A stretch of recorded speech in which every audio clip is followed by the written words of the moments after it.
If you thought you were supposed to be someplace else, you can leave now.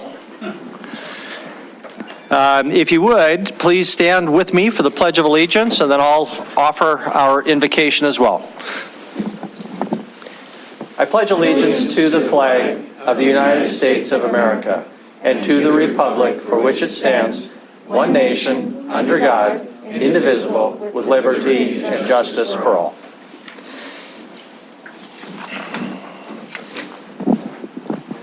Lord, we ask for wisdom, patience, and humility tonight as we strive to do the people's business.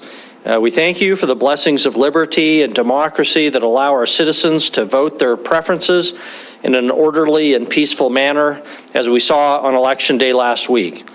We pray for a safer Billings and ask that you protect those who protect us from the ravages of crime, fire, accident, and natural disasters. And we continue to pray for those suffering from COVID-19 and their families and our healthcare workers. Finally, we remember the more than 400 residents of our county who have succumbed to the disease, and for those who will die this week, and ask that you would comfort their families, friends, and other loved ones. Help us to always be instruments of peace and protection for those around us. Amen.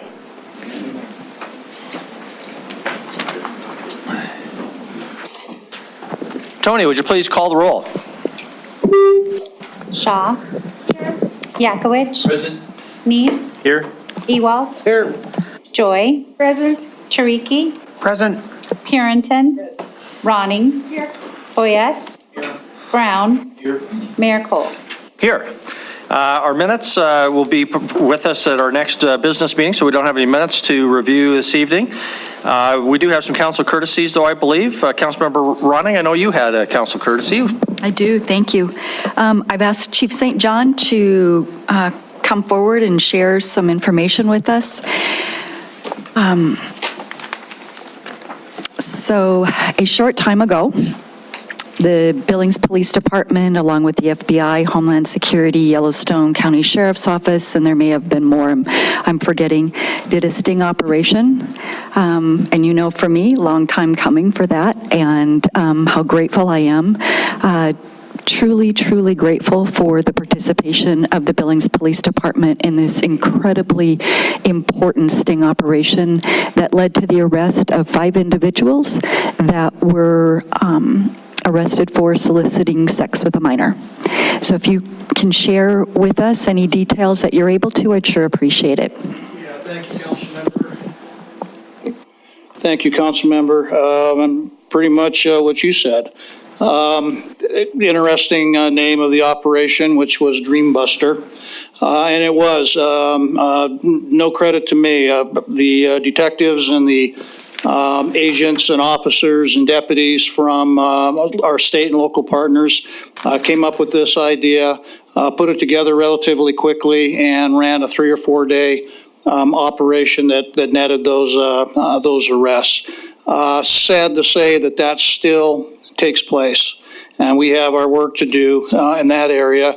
And unfortunately, it's something that it was an ad hoc operation. We had to pull everybody together, run it for a couple of days, and now everybody's back to their day jobs. And so we know that work is to be done. We know it's out there. But on the other hand, what a very, very strong message that we will take action and you will be prosecuted both statewide, on the state side and on the federal side. So thanks for bringing that up. But credit goes to very creative, very forward-thinking detectives and federal officers and state officers as well. Thank you. Thank you. Thank you. Thank you. Please extend our appreciation to the whole team, Chief. Thank you very much.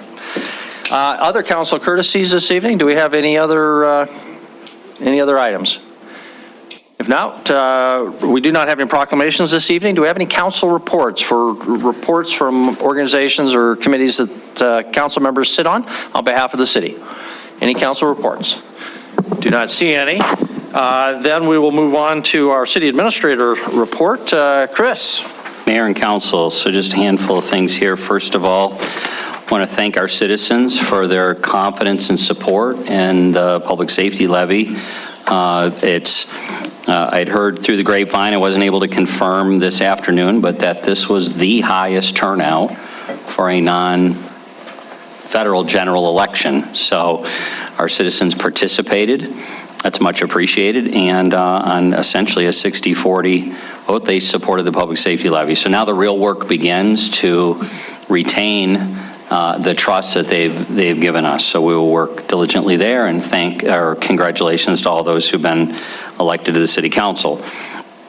This Wednesday, so day after tomorrow, we are hosting the first of what will be many legislative discussions. This is for our Billings area legislators. We will be 7 a.m. on the first floor of the DoubleTree. I went and double checked it. We were having, like everybody in town, we were having a difficult time finding a place to host this meeting. We are on the first floor. People may not know that there are conference room space on the first floor. It's a relatively small, it holds about 35 people, and we're going to be cozy in there at 35 people, right immediately east of where City Brew is. So don't think you're lost if you're coming in. We are on the first floor. It's not a mistake. The Farm Bureau, I think, has got the conference rooms right now. And our goal there is going to be so there'll be two primary speakers, Chief St. John and County Attorney Twito. And our goal, though it may seem repetitive because you guys have been in the middle of this so much, is for our legislators to walk away from that meeting understanding real, tangible examples of violent crime situations that have taken place in Billings over the past many months, and how they're tied to legislative kind of changes or laws that have been created. We won't get into what those law changes are until we start meeting in early 2022. But we've been working with a series of legislators on both sides of the aisle on this, as well as staff at the city, county, state, and federal level. So just a reminder that that is this Wednesday morning, 7 to 8 a.m.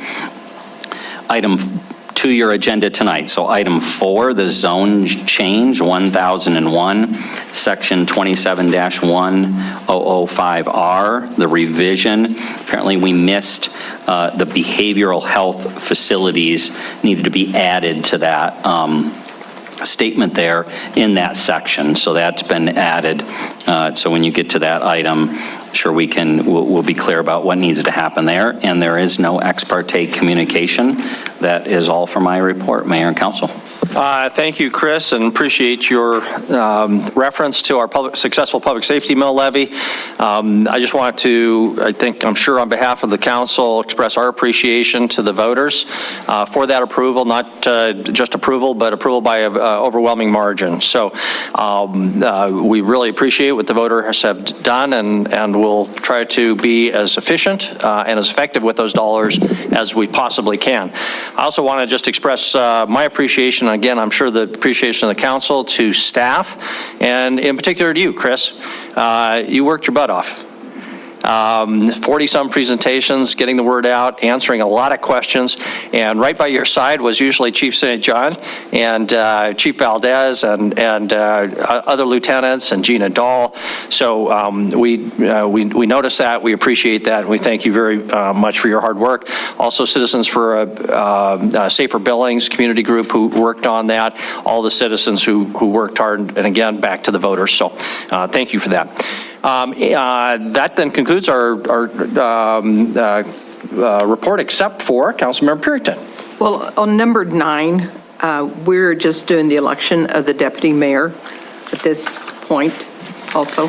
Councilmember Purington, Mayor and Council, yes, I should have pointed that out in the administrative report as well. The memo references both the deputy mayor and the deputy mayor pro tem, and tonight is per charter deputy mayor, and immediately after the new council is seated in January, then the deputy mayor pro tem will be selected. Thank you for that clarification.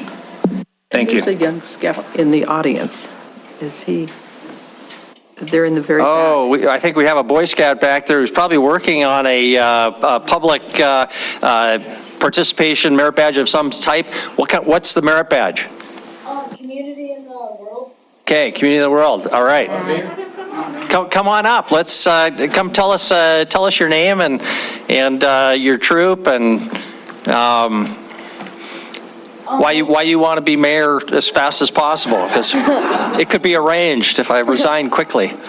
So my name is Bennett, and I'm in Troop 7, and I'm doing this for seeing how there's community in the how there's helping in the community and stuff. So I'm doing this for the assignment of that badge, and I'm almost done with it. I just have to do one little more thing, and then I'm done with it. All right. Hopefully that'll be it tonight. All right, well, Bennett, thank you very much, and don't fall asleep. This can drag on. You won't offend us if you leave halfway through. We do have a lot of items on our agenda tonight, about 9 different agenda items, so we'll try to move as quickly as possible. Next item up, though, is our public comment on non-public hearing items. So this is your opportunity to comment on anything that there will not be a public hearing on later. Tonight, that's item 1, and there's a copy of the agenda back, if you don't have it, back on the cart there. So this is the time to comment if you would like on item 1, which is the consent agenda with all the sub-items. Item 5, which is the marijuana regulations, not the zone change, but the business licensure. Number 6, the Barbizon Hotel tax increment finance application. 7, the Jackson Street tax increment finance application. And 8, the Taco Bell TIF application. And also 9, Deputy Mayor selection. So if anybody would like to come forward on any of those items, please do so. We ask that you keep your comments to 3 minutes. Tell us your name and address up front. Make a little line in the back. So, Mr. Smith, come on forward. I want to make sure I'm doing this correct. This is on non-agenda items, is that correct? That's not non-agenda items, but items that there are not a public hearing on. So, which would be number 5, the marijuana business licensure. There will be, and so feel free to comment now if you'd like to on number 5, but you'll have another opportunity to comment on number 4, which is the zone change, the map change, location change. Okay. Because there is a public hearing on that one, and hopefully I said all that correctly, Mayor. Steph. Councilmember Purinton? On number 5, under the motion, it's having conducted a public hearing. So I don't know if that's supposed to include the public hearing for this second reading. Yeah, that was probably a typo since we already had one. Nicole or Gina, can you comment about whether we need a public hearing on item number 5? Mayor, no, we do not need a public hearing. That's just a typo. Okay, so left over for the last one, but thank you for pointing that out. So hopefully that's clear enough. Go ahead. It's as clear as we get around here sometimes, so I appreciate your answer. Thank you. Mayor, council members, this is, I want to address is a market that I believe is being created here within Billings and possibly Yellowstone County. A black market versus a recreational market. Montana has voted and passed recreational marijuana, making it legal to grow and possess in Billings city limits, but Billings City Council successfully banned state-licensed, legal, and regulated dispensaries from Billings city limits, and only to have it now to sign it into effect. Now there is a market for this legal recreational marijuana, and Steve Zabawa's Safe Montana members want recreational marijuana dispensaries banned even now from Yellowstone County. Who will supply this market to over 200,000 people in the Yellowstone area, county, and the greater surrounding area, is mentioned by Karen Tracy, people coming even from other states. The main purpose of HB 701 was to curtail illegal drug activity and provide a safe and regulated product to the citizens of Montana. What are Billings City Council members and the Yellowstone County Commissioners plan on keeping citizens safe from these drug traffickers, violence, untested and unregulated products that are in demand and allowed by state law? There will be a major influx of illegal marijuana on January 1st, 2021 for a market that was created by the actions of this council. But with that comes a cost to taxpayers in court cases. Police officers, after passing a safety mill levy, will be wasting resources and time on something that could have been regulated with the revenue, instead of not having any revenue come in whatsoever. So I guess, I don't know if that touches on what you're addressing, but my concern is with passing a safety mill levy, and now that there's this market created, now you want to be able to regulate certain parts possibly in the business. That would apply to later on. But what are we going to do to address this demand that's been created within city limits to be able to eliminate this illegal activity that the Safe Montana is saying, keeping illegal drugs and so forth out of our community when it's legal? I'm having trouble finding workers because these people are working for ones that are not licensed, ramping up for this market, just to inform you all. There's a lot more going on in the community than I think a lot of you are aware of and have not been told or informed of what's going on. And to me, I would like to address it now before it becomes a problem. I don't see a lot of things being addressed with the concerns so far that have to do with this matter, but thank you for your time. Thank you. Next.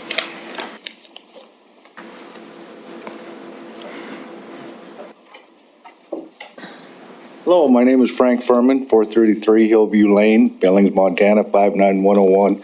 And this is in regards to Jackson Green Park, item number 7. And I'd just like to express my view on this. You've got, on this table 1, extended water mains. You've got drive approaches, Jackson Street, geotechnical site survey, and lot aggregation filing. I agree with all that. But then you got the Jackson Green Park at $403,000 that they're asking for. And what I'm trying to explain here is that they're asking to go ahead and do asphalt, do 5-foot sidewalk, curb and gutter on their property. And that's a cost of $34,700, and that's on their property. And that's just the entranceway in and out. And the other thing is they're asking for a wastewater development fee or system development fee to be hooked up to the sewer. And that doesn't have anything to do with the park. And that's for $27,800. And for us to hook up for a resident, we've got to all pay, it's up to $3,120 now. I have no problem with that. But the thing is they're asking for the city to pay that. And I got a question on some of the costs for like 8-inch 45 elbow fitting for $800. I feel that's kind of ridiculous there. And then there's 2 reducers, there's 8-inch to 6-inch, and that's $1,600 for 2 of them. And I fit pipe and I fit tubes and everything, and I've never seen the prices that high. And they're also asking for a buried power lines at the cost of $25,000. And you add all those up in there, and that's around $130,000. All right, and that doesn't really have anything to do with the park. Okay, there's a dog park there. It's going to be approximately 20 by 30 feet, and they're going to have 2 pet cleanup stations. And just that little bit there, that's at $6,200. And I feel it's just for the residents that are going to live there to use that as a park for kind of like a potty station. All right, so, and then you got the stamped concrete paving for dog area, play area, and community plaza. And that cost is $24,000, and that's at $975 a square foot. That's getting kind of spendy there too for the city to go ahead and say, okay, we're going to go ahead and give you some TIF fund money for that. But the other thing is there's 8 special trees that are cost at $4,000. You know, and I'm going, that's kind of expensive there, because they've also got 56 other trees at a cost of $6,700.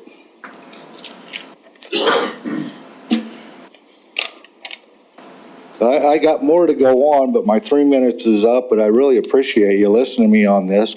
I just want you to look at all these costs and say, hey, what's good, what's not?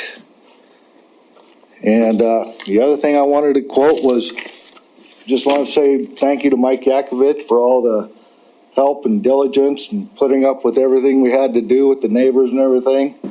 And we really appreciate your service to the community. We do too. Thank you. Next.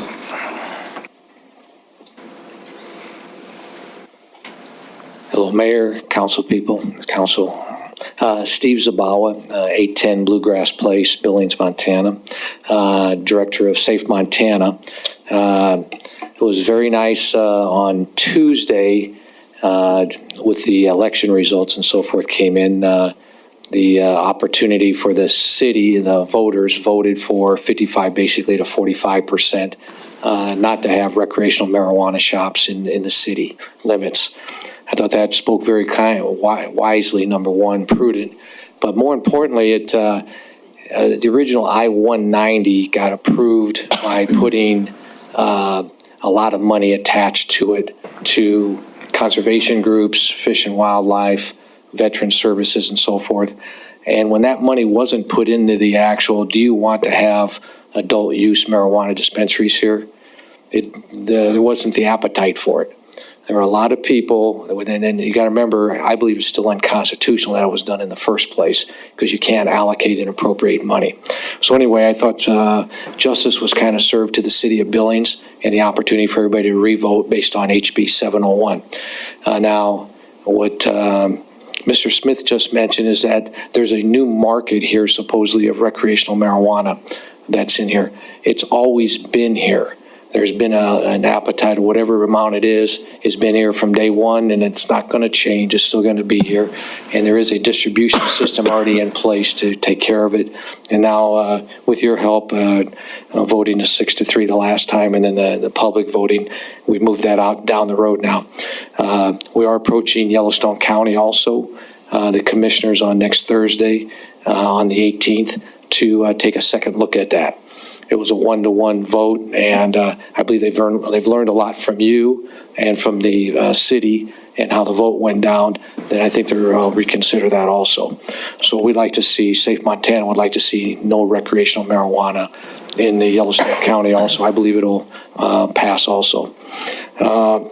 With that in mind, as far as the regulation in 5 there, we're in favor of most of it. What we really think, though, what should happen is that I think you should reconsider the other 6 pieces of marijuana and put that up for the vote now that you've seen what the city voted for this last time. And I believe that the city in June of 2022 would vote in favor of opting out of those things. In other words, not being able to cultivate marijuana in the city of Billings. There's no recreational in here. Why would we want to grow it in here? Okay, I don't think the appetite's here in the city of Billings. And I really would like to strongly recommend that the city take a look at that, and Chris and the team here, Gina, to eliminate that, and then put it up for vote in June of 2022. And also would like to see if there could be a stay on any activity until July 1st, until people weigh in on that one. Because remember, it's the voters that count. You guys coordinate things and make good decisions and so forth, but I really think the voters should have a chance to pipe in on that one also. Okay, thank you very much. Next.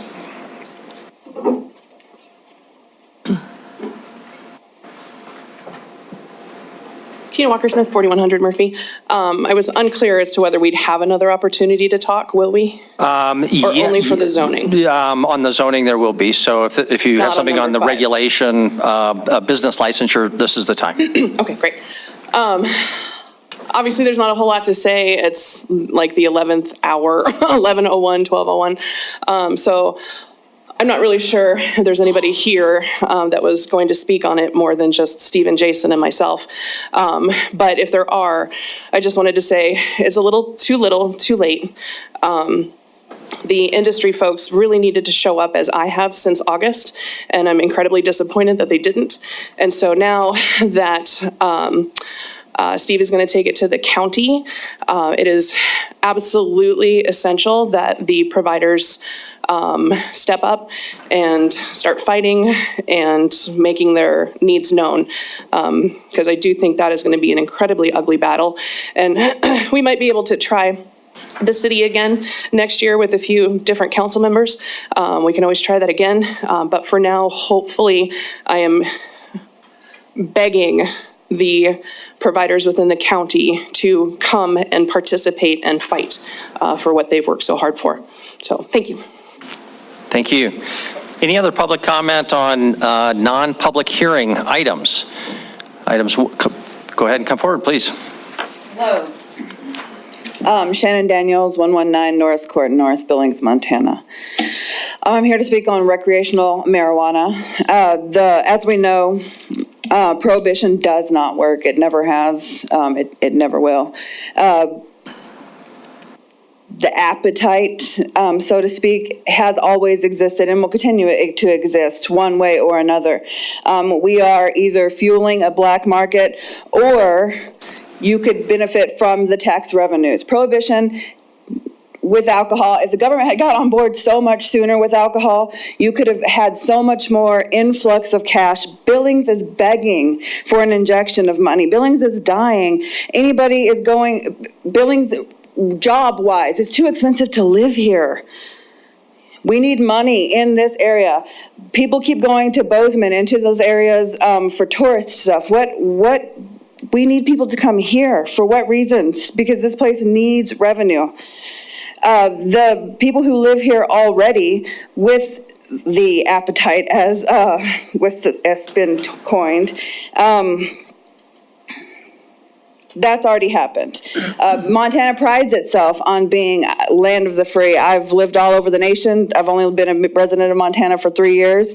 And what I like about you guys is you believe what you believe, but you also let other people believe what they believe. And that's fantastic. That's freedom. That's the way it should be.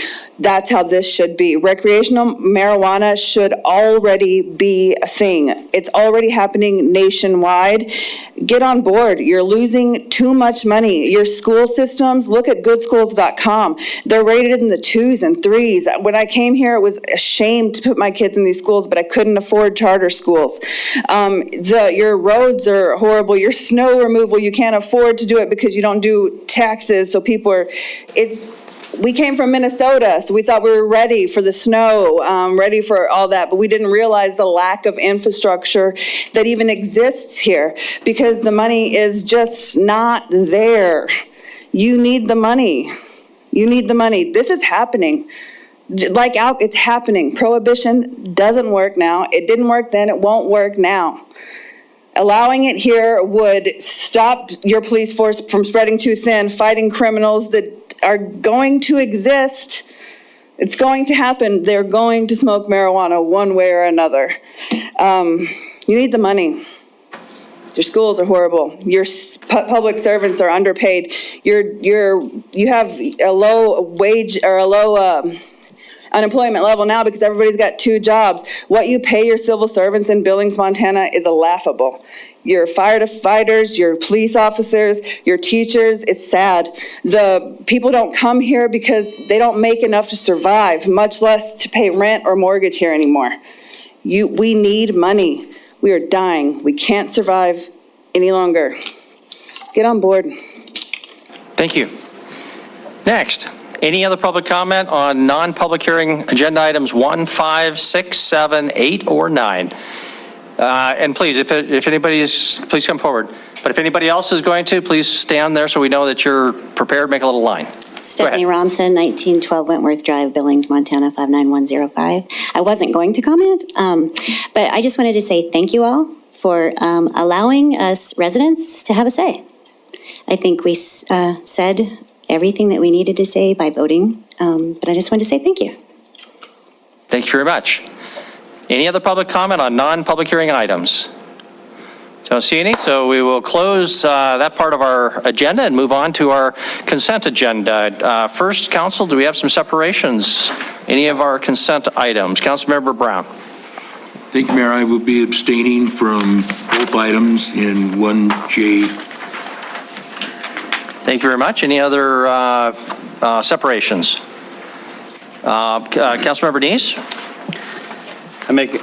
I move to approve the items of consent agenda as submitted with the exception of items removed for separation, which is J1 and 2. Thank you very much. And I just want to make sure there were no other separations, correct? No. Okay. Second by Councilmember Boyette. All right. Discussion on the motion. This is on the non-separated items. Do we have any discussion on the non-separated items? Not. Councilmember Shaw? Just really quickly, I wanted just to draw the public's attention to item F, which is a domestic violence grant that we just got for $52,600. So that's excellent news, and thank you again to the Chief of Police for encouraging the department to apply for these grants. Really critical. Thank you very much. Councilmember Neese, did you have an item of discussion? I just wanted to give Kevin from the airport a chance to speak. I see he's here. If he wanted to speak regarding that land that is purchasing the airport and how it's going to help protect, the residents from noise of the airport. Thank you, Council, Mayor. So on the agenda tonight for approval is a piece of ground that's just right north of our runway that has been purchased, and a good portion of the rest of the acreage has been developed into a residential area. When that came up, I wanted to make sure, after working with David Mitchell, who's one of the property owners involved, that that we had some protection for the airport. Airports are a very important piece of the infrastructure for the city. If you're going to have commerce, you got to have an airport that's viable. And one of the things that really concerned me was that a good piece of this ground was only about 700 feet away from our main runway, right about the place where most of the large aircraft take off. So when they're hitting those thrusters, there's a lot of noise coming through that valley. Now, there was a noise study done a long time ago and we did buy some land just north of that spot, but not, in my opinion, enough. So this was an important piece for us, and I'm hopeful that you'll all bless that with this consent agenda item. And yeah, happy to answer any questions. Are there any questions? Councilmember Neese? Mayor, I just want to thank Kevin for actually seeing, looking at this, identifying this, getting this before us, and then some of the negotiation. And also, thank you for answering my questions earlier on. I think that was very helpful in understanding this situation. So thank you. My pleasure. Thank you. Good. Thank you. Councilmember Yakovich, did you have something? It's just because you addressed the noise. Thank you for addressing community issues on the noise with airplanes and that. I appreciate your due diligence on that.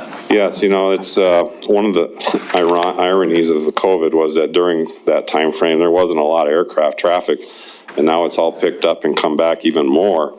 And people across the nation, it's just not Billings, but across the nation are noticing how much more noise there is. So it's not just Billings, but just so you're aware. And we'll just keep on addressing those complaints and trying to educate the public as best we can. Kevin, in your email back to council, you mentioned Denver's experience, that they've acquired 38,000 acres. We've got a little over 2,000 acres. And if you've flown into DIA, most of us have, it's about close to an hour by the time you get back and forth. We're all going to be dead and gone. But do we have any plans to acquire, not 38,000, but what would be the next Billings airport? What would that look like? I mean, are we set for the next 200 years, or probably not? And do we have a plan to address that? My planning horizon is usually only about 20 years, so 200 is a little out there. I think for the next 20-year horizon, even probably 30 or 40, the airport has got enough runway capacity to accommodate anything that comes in town, even if we hit exponential growth. It's a 2-mile-long runway. Right now, it's only utilized, 20-30% of what its capacity is, so there's plenty of room to grow. And fortunately, the location on the rims, while it's a bugger to develop up there because it's not flat, it does provide an elevation lift that helps that noise. So when those planes come out over the city, they're already 400 feet higher and rising, as opposed to one that would be at the same level. That's why we have a little more trouble with some of the folks out in the Billings Heights, because they're almost straight across, but over the valley, you got some height on it. So the good news for the large jet air noise is that when you take off to the west or the east, there are corridors there that allow those larger aircraft, when they make noise, not to disrupt neighborhoods quite as much. So it's a different deal with turboprops. They can fly just about anywhere, and they make an obnoxious noise. I agree, but it's I don't control the skies. It's the FAA's duty to do that, and so we just try to do everything we can to remediate that as best we can. Okay, thank you very much. Councilmember Ewald. Thank you, Mayor. Kevin, is this noise really that big a liability issue for the airport? It can be a real burden. There are a number of airports, especially in California, that have had to go back and basically re-insulate everybody's houses. It's very expensive. We don't think we're anywhere close to that. But, once the noise starts getting made to the FAA that you got a noise issue of some sort, then we have to go into this long, drawn-out process of noise studies. It costs a lot of money, takes a lot of time, and it's just something, it's a door I really don't want to open, because our last noise study was done in the 80s, and some noise overall from jets has probably decreased. But what's happening in Billings is our operations are going up significantly. We're growing, and if a person can put up with 1 or 2 flights a day, but when you got 40 or 50 and are constantly just pounding on you, I can see where that would be annoying. So it can be a liability. I don't think we're anywhere close to that yet, but I'm trying to prevent that from happening. Okay, thank you. Councilmember Ewald. So as far as who was there first has no effect on it? No, it kind of does. You like to say, yeah, the airport was there first, because it's been there since 1928, officially, made a city department back then. But, when it comes to citizens and their requests, for peace and quiet and that kind of thing, it's hard to ignore those. And while, yeah, we were there first, and at every airport was there first across the country. I mean, most airports were developed in the 20s, and then all of a sudden, wow, residential all the way around them. And every one of them, most of them had some kind of issues, especially in the larger markets, dealing with those noise issues. Okay, thank you very much. One more, please. Quickly. Okay, how about the military airplanes? I think it's cool when they go over my house, but I can't hear that well anyway. But there's days when there's several of them, and they just do the touch and goes and take off, and it surprises you when they come over. So can we stop them from coming in? I have no control over that one at all. That's what I figured. Yeah. Thank you. Yeah, since they fund the airport in a significant way, the U.S. government can use the airport anytime they like. All right, thank you very much, Kevin. We'll move on to a vote on the motion if there's no further discussion. Don't see any, so the motion is for approval of the non-separated items. If in favor of the motion, please say aye. Aye. If opposed, say nay. Motion passes unanimously. Brings us to item 1J1 and or 2, the bills for those 2 weeks. Is there a motion? Councilmember Boyette. Thank you, Mayor. I move to approve the bills of the week J1 and 2. Thank you very much. Second by Councilmember Neese. Motion is for approval of both. Is there any discussion? Any discussion? Don't see any. We'll move to a vote. All in favor of the motion for approval, please say aye. Aye. If opposed, say nay. Motion passes unanimously with the exception of Councilmember Brown, who abstained. That concludes item number 1. Brings us item number 2. Tony, would you read item number 2? Public hearing and second final reading ordinance for zone change 999, a zone change from corridor mixed use 1 to corridor mixed use 2 located at 733 South 31st Street West, just north of the Mercedes-Benz car dealership on King Avenue West. Patricia Harvey, owner, WWC Engineering Agent. Zoning Commission recommends approval and adoption of the 10 criteria. Action this evening, approval or disapproval of the Zoning Commission recommendation. Good evening, Mayor and Council. I'm standing in for Karen Hussman, who is on vacation. So this is your second reading. It requires a public hearing. You did approve this zone change on first reading a couple of weeks ago.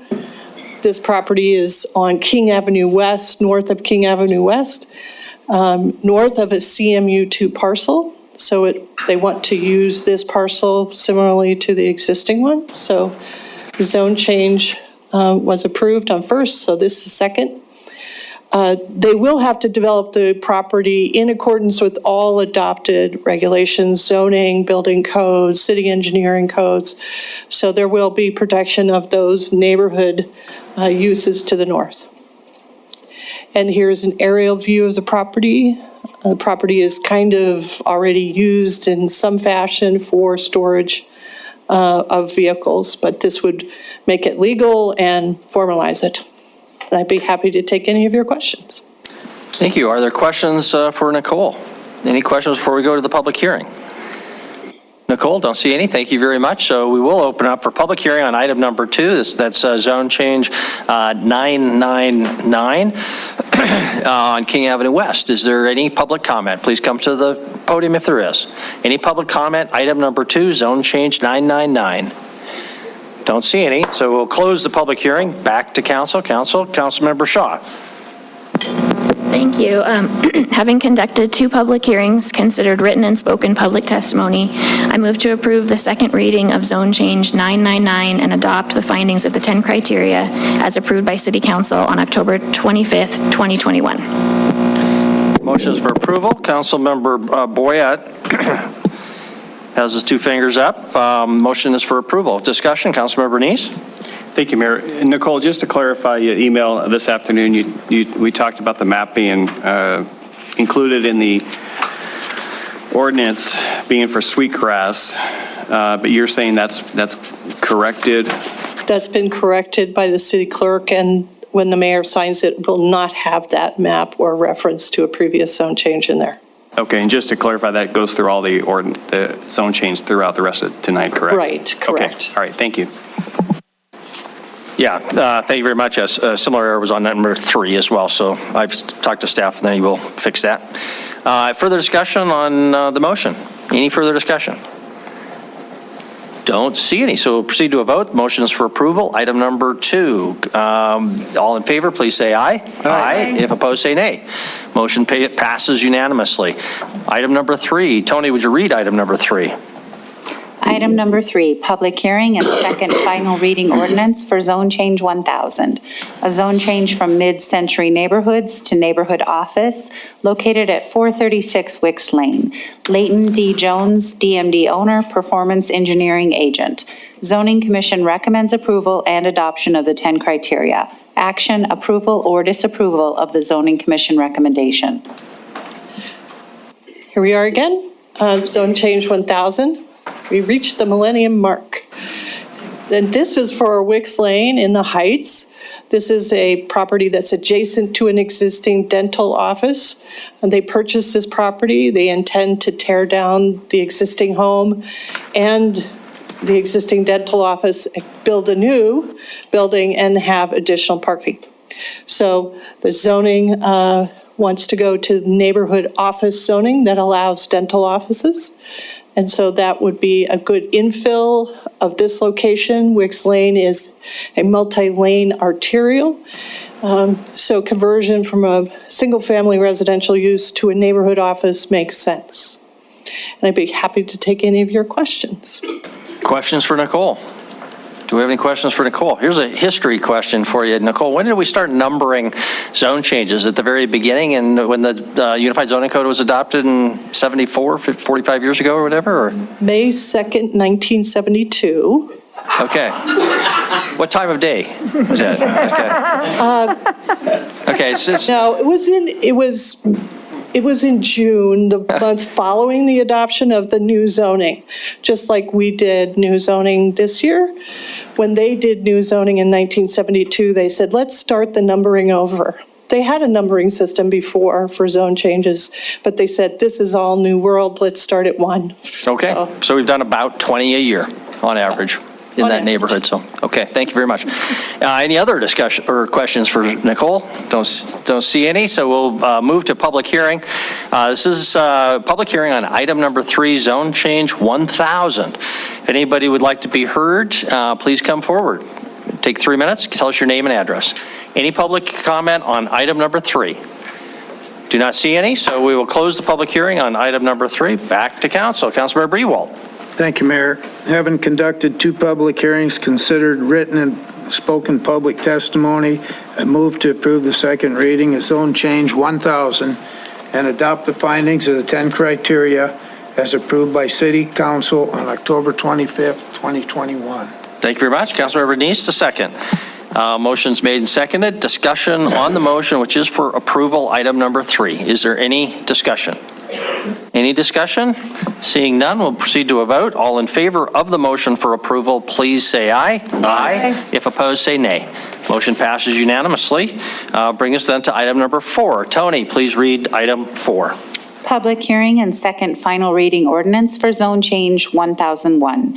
Text amendment to section 27-1000, 27-1005, 27-1006, 27-1400, and 27-1803 related to the regulation of marijuana businesses and to include several recommended amendments by the Zoning Commission to the original draft, including a reduction in the separation distances from dispensaries to protected uses, allowing dispensaries in 2 more zoning districts, and adding language to ensure there is no waiver of the required separation distances.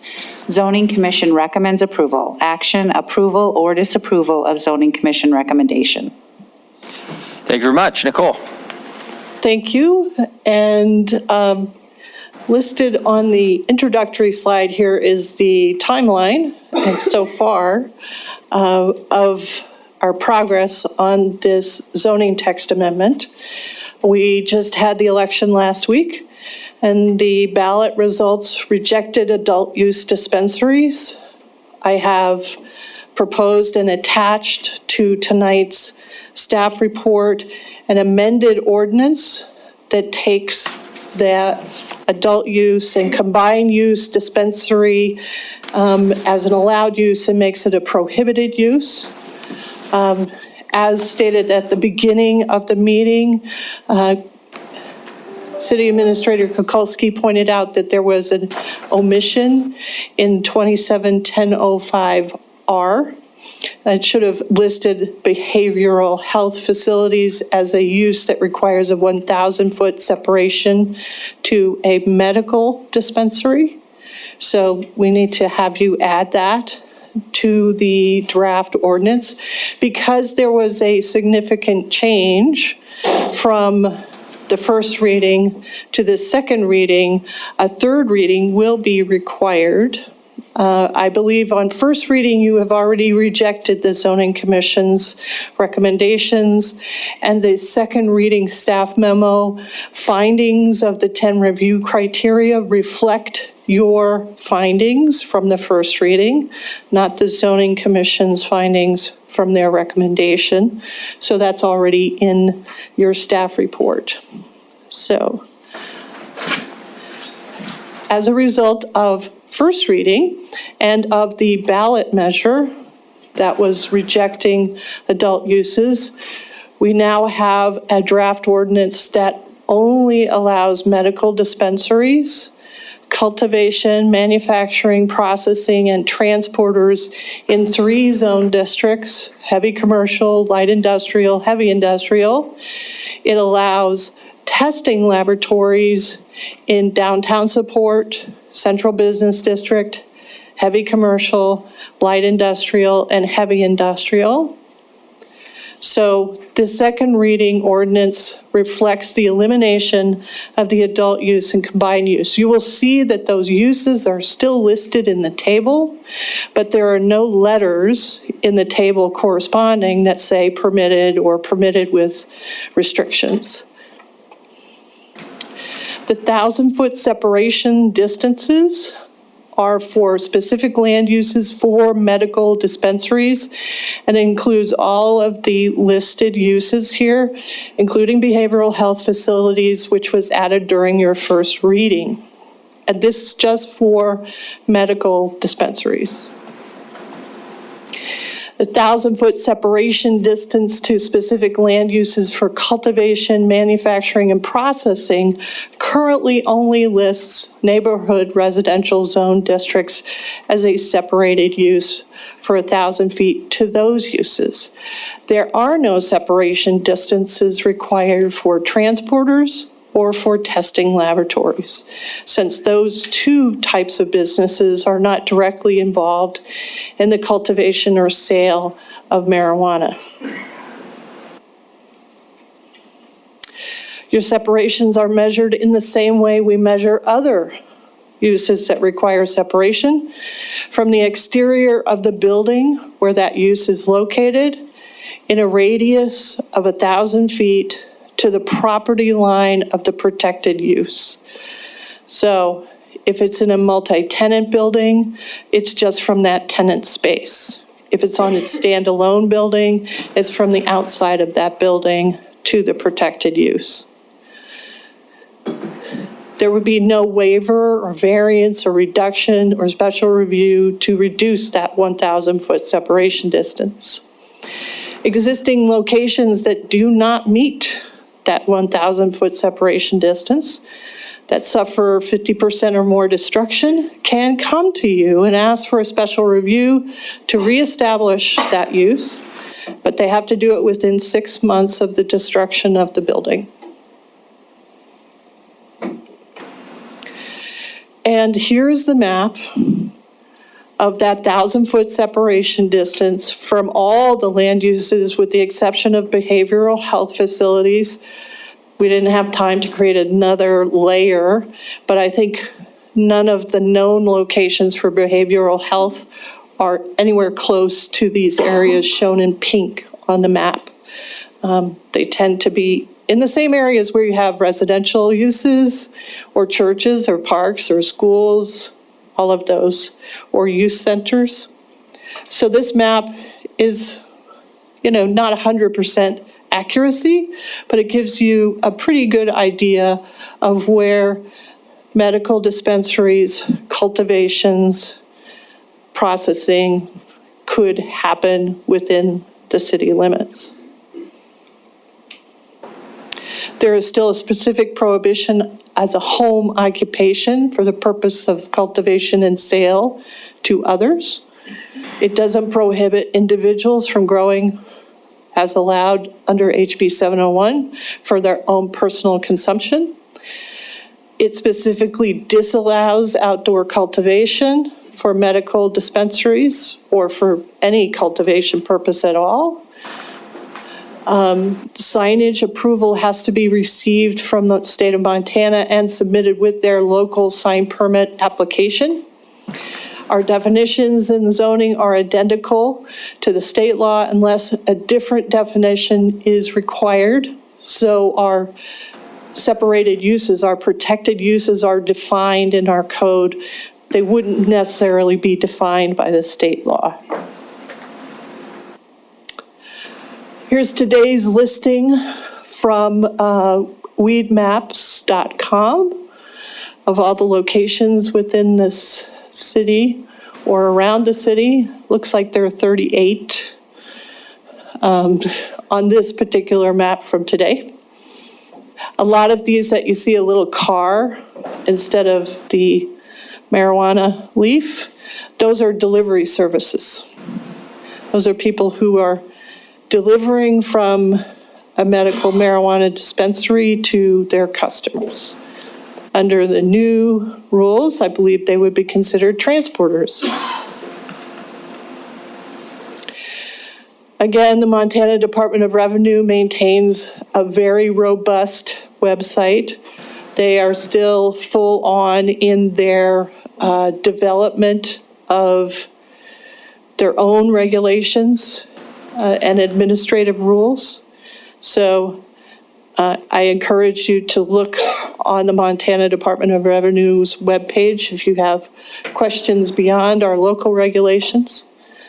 And I think that's my last slide in this presentation. So I'd be happy to take any of your questions or leave you with the map. Okay, thank you very much. We'll open up for questions then. Just a reminder that staff is recommending, as part of its recommendation to council, the inclusion of behavioral health facilities in item, or the changes to section 27-1005, capital R1 little a. Councilmember Ronning, you have your hand up. Thank you, Nicole. Can you go back? It was one of the first slides I had to do, yeah. There we go. So where it says testing labs in DX, CBD, CX, Industrial 1 and Industrial 2, do those include the eBird? In an email we received today, right. The eBird is included. If you're anything other than a marijuana testing laboratory, you can be in the central work zone in eBird or the industrial sanctuary in eBird. You could also do a special review to be in corridor mixed use 2 for anything other than a marijuana testing laboratory. Okay, so just to clarify, testing laboratories will be allowed in the eBird? Not unless you change this ordinance. Okay, so that's, okay, want to make sure that's what I was seeing. Okay, because in the email, I think I'm a little confused, because in the email that we received from Wyeth today, it says the current code allows testing laboratories in what you've named, and it also lists eBird CW and eBird IS. Right, so the adopted code right now. Okay. But the marijuana testing laboratory that we have separated out as a distinct use. Right. We didn't allow it in the eBird zone districts. So if we want to do that, then we have to make an amendment. Is that correct? Yes. Okay, thank you. Thank you very much. Councilmember Boyette, Parrington. Thank you, Mayor. Nicole, can you kind of clarify for me I think it's 150 foot, is that a separation from an arterial street, or how does that? Right, that was removed from the from the first reading ordinance because adult use and combined use were the uses that were required to have that 150-foot setback from an arterial street. Since we no longer are going to allow those, we took that section out. It never applied to medical dispensaries. Can you explain why it didn't apply to the medical for? Well, generally, medical is not, they're not advertising to the community, to traffic, whereas a retail establishment is looking for customers, for drive-by, for high-traffic areas.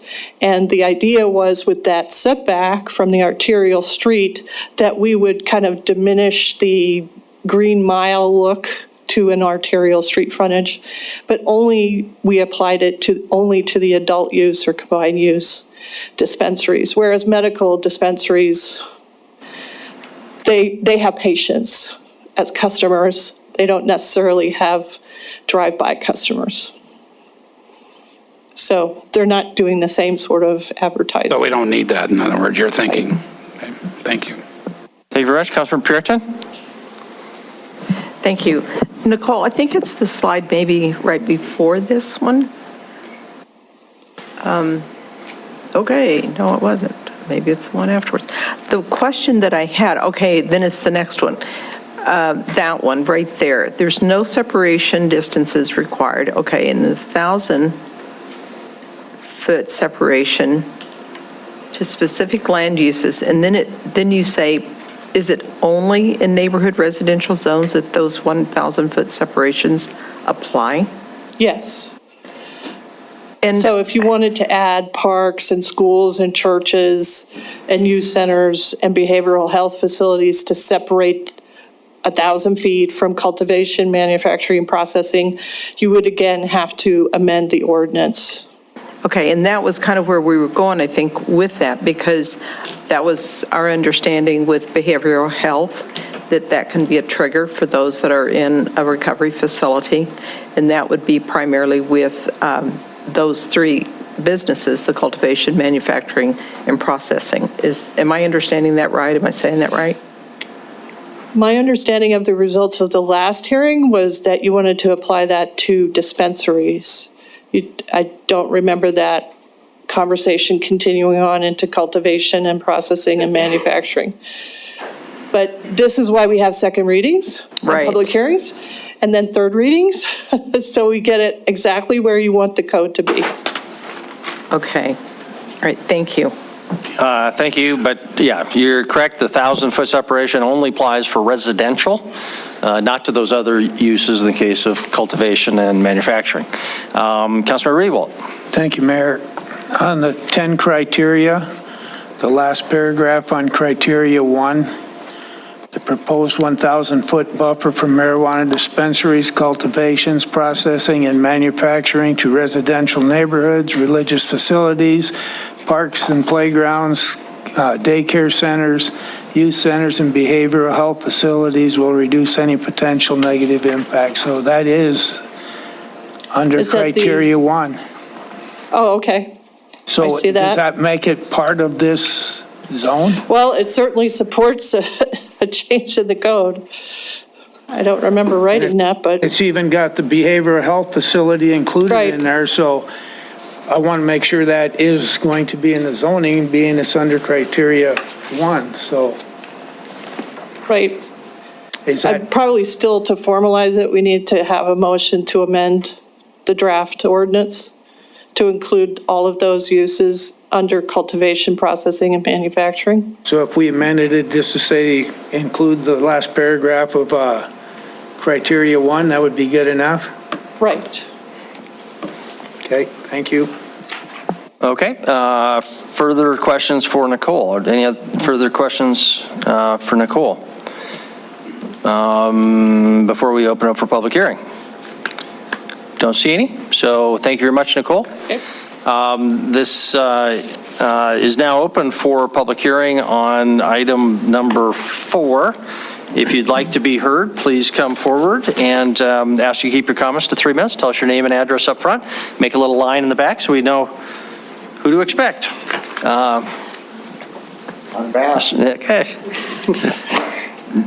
Jason Smith, 4515 Palisades Park, council members, mayor, thank you very much.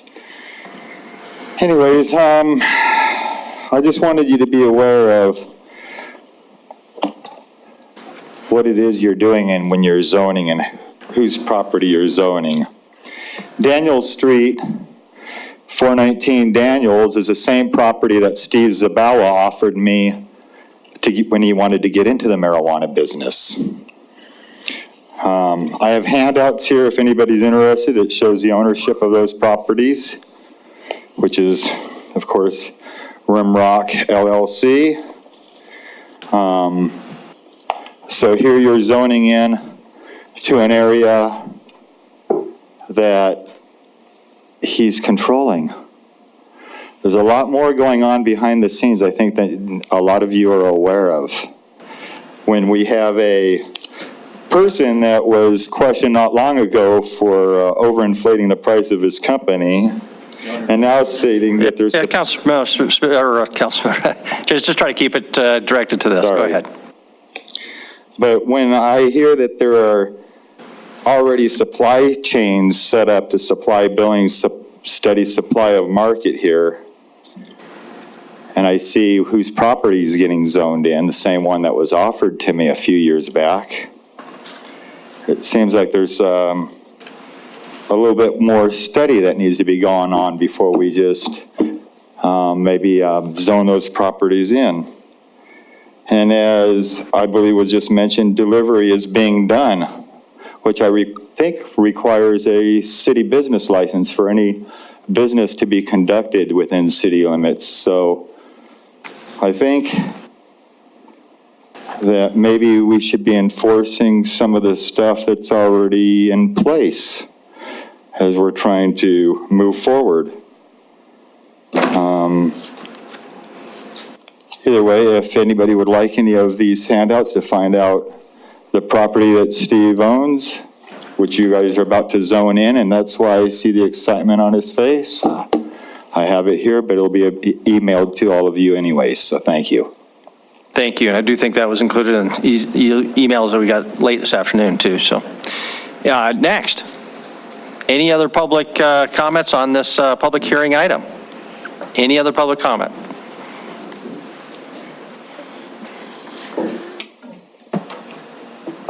Mayor, council people, Steve Zabawa, 810 Bluegrass Place.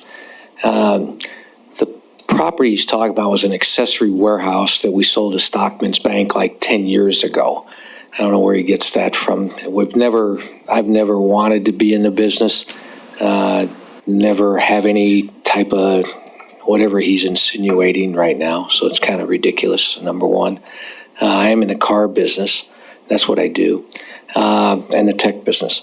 Anyway, as far as the 1,000 feet and I really like what you're doing in general. As far as that, I really believe you should just eliminate it by putting it up for vote again. And I think it would eliminate all this work that you're having to do right now. The city, the voters voted to not have it, and would like probably not to have it grow in the city also, if you think about it. So, but as far as the current process, I really appreciate all the hard work that's been put into this by Nicole and the team here and you. I think it's been very well thought out. I would like, is this the one where it says there's only going to be 4 dispensaries in this particular piece? Okay. Technically, that's part of the licensing part, which will be in item number 5. So there won't be a public hearing on that one, though. All right. Well, I think they limited, keep it to 4, keep it 1,000 feet. The reason why I got into this back in 2010 or 11, there was a recreational marijuana shop opened up at Reberg and Grand, and right next to this Chronic one that's still open, and that's in the city of Billings, and they should have never been there in the first place after we said not to be in there after they were deal. But somehow they continue to exist in the city limits without licenses, and I just don't get it. And not only that, it's 50 feet from my church and less than 1,000 feet from Will James. So now what happens to that one on Chronic? Are they licensed, number 1? Are they still medical, number 2? I think they're mostly recreational, number 3. And I'd like to get some deal. And whoever gets the 4 licenses, I think you should really make sure that they're true into medicine, and that they actually run their shop accordingly and don't do any recreational. And that's been a big issue. Most of these shops, a large percentage are not going out the right way. So I hope you thought those things out. I would like to see the 1,000-foot include the growing of it, testing of it. Any of those things that have anything to do with that particular marijuana plant should be at least 1,000 feet from all the different things that are listed there. That's my opinion on that one, and my recommendation. And I appreciate all your time and effort put into this. It's a lot of extra effort, so thank you. Thank you. Next. Hi, Kristen Lundgren, 1719 Front Street. I just want to say thank you for all your hard work. This is a complicated topic, and you all have spent so many hours listening to all of us. And I just want to say thank you for all your hard work and the changes that you did make on first reading. Appreciate very much. And we know that with the vote of the public that recreational, we don't have to think about, we do need to think about, it's not going to be in the city here for a year. I want to let you know that we're going to take this time at Substance Abuse Connect to take a step back, put together a good team, gives us a little more time to give some thought to some of those other recommendations we've made to you, some of which are still confusing. And we're definitely going to invite a couple council members to be on that committee with us, as well as a dispensary owner, some folks from the industry, get together a good committee. We've got to make some recommendations to the state as well. We all know if this was being regulated at the federal level, we wouldn't all be here. So just really wanted to say thank you, and that we're going to continue doing careful thought and working on all the other things that really matter in terms of prevention and treatment. So thank you. Your Honor. Thank you very much. Councilmember Yakovich? Ms. Lundgren, just, I don't want to put you on the spot, so if you can't answer, that's fine if you had thought about it. But as we alluded to adding 1,000 feet to the processing cultivation, that you're comfortable with that? Your Substance Abuse Connect have talked about it? We haven't talked about that separation, that setback for manufacturing. I mean, common sense, it seems to make sense to me. At first glance, that it would be consistent across the board. That does seem to make sense to me. I'm grateful we'll have a little bit of time. Well, I know we're going to have to zone this tonight. We're on third reading. I'm grateful we've got a little time to think through some of the other issues. Thank you. Thank you, Honor. Thank you very much. Any other public comment on item number 4? Any other public comment on item number 4? Don't see anybody coming forward. We'll close the public hearing. Back to council, Councilmember Yakovich, and then Councilmember Ronning. Thank you, Honor. I'd like to, having conducted 2 public hearings, considered written and spoken, public testimony, I move to approve the second reading of zone change 1001 and adopt the findings of the 10 criteria as approved by City Council on first reading, October 25th, 2021, including, as Mr. Ewald pointed out, criteria number 1 to ensure that's in there. And I believe there was one, and that we would include behavioral health in that section 2710. Second. Okay. Motion, Councilmember Ronning. Is this a second? Sorry. Do we have a second? Councilmember Bernice? Okay, so just to clarify, the motion is for approval consistent with the staff recommendation, which is reliant on what we did on first reading, not the Zoning Commission original recommendation, with the 2 changes. 1, the inclusion of behavioral health in 27-1005 that was mentioned by Nicole, and then also to include the 1,000-foot separation for cultivation and manufacturing, to include not processing to include not just residential, which it is now, but also those other protected classes or groups, churches, parks, all those things that are listed in the criteria in the staff report under item number 1, as mentioned by Councilmember Ewald. Okay, the motion is clear. Councilmember Ronning. Thank you. I'd just like to add a little bit to that motion. If Councilmember Yakovich would be willing, and the second would be willing to add the eBird for testing facilities as well. So the request, and it's not a motion at this point, but just a request for, I guess, a friendly amendment. Yeah. And if not, then I'm going to make that motion. So Councilmember Yakovich, question is whether you would consider a friendly amendment to change the zoning map to permit marijuana laboratories in the 2 eBird zones, CW and IS. That's the request. I cannot. I will not, only because I do not know. I tried to get a hold of eBird and try to understand their situation, and I didn't hear back from them. So they sent a letter. Oh, they did. They did submit a letter. Yeah, they're not opposing it. They're not opposing it. Okay, then I will accept that friendly amendment. Okay, then to the person who made the second, Councilmember Bernice, is that acceptable part of your second? That is acceptable. I would have made the amendment if it wasn't done. Okay, and so the third element is the inclusion labs or marijuana laboratories in CW and the IS zones of eBird. How's that for acronyms out there? Good. Yeah, Zach Tarakitis has joined us as well, so I guess if we have questions for him, we can pose them. So, council member, so that's considered part of the motion, continuing discussion of that now amended motion. Council member Ewald. Thank you, Mayor. Nicole said earlier that...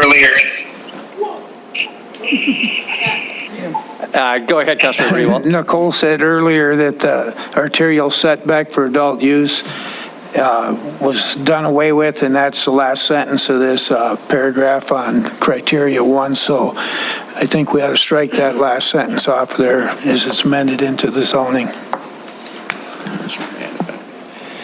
What's that? Adult use or combined use.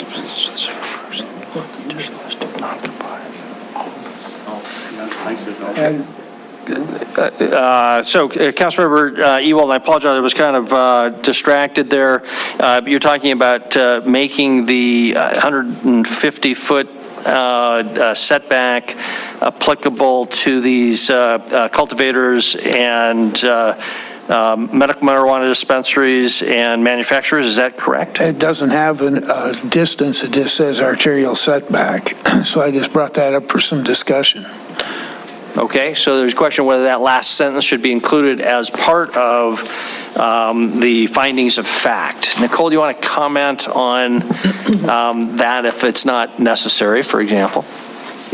It would be cleaner if you struck that last sentence because it no longer applies, because adult use and combined use is no longer an allowed use.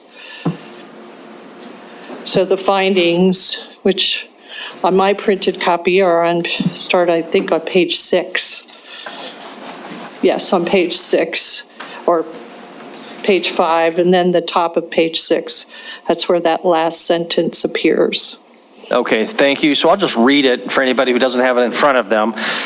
In the draft findings of fact, there is in the last sentence right before the number 2, this sentence, it says the regulations also require an arterial setback for adult use or combined use dispensaries, so the separation requirements along the district limitations do not combine to create a cannabis corridor along entryways to the city. Well, since adult use and combined use dispensaries are no longer part of this, that's the reason for removing that sentence. I guess the question becomes for our movement, Councilmember Yakovich and the Councilmember Neese, is that also something you would consider as part of a friendly amendment to your motion? Yes. It is. Councilmember Neese? No. It is not. Okay, so that is not part of the current motion. We can come back to that topic, but what's before you now just has those 3 elements. Further discussion on the motion as it is now, Councilmember Neese. Thank you, Mayor. Actually, I'm glad you brought that up, Councilor Walt, and Boyette, you brought that up about it being set back. If we remember when we first had medical marijuana facilities in the city, we had them very close to the street. They were advertising, and like what was said, they were advertising quite a bit. I would like to see us actually put that back where it is for all dispensaries, and I think that's what it was. So I'd like to make an amendment to include the setback on arterials for all dispensaries, not the manufacturing, not the others, just the dispensaries. Distance. Okay. 150-foot distance as was in the ordinance. Okay, so the motion would be to amend to make the 150-foot separation that previously would have applied to recreational dispensaries now apply to medical dispensaries. The motion has been made. Is there a second? And this would be an amendment to the underlying motion. Councilmember Boyette has the second on that motion to amend.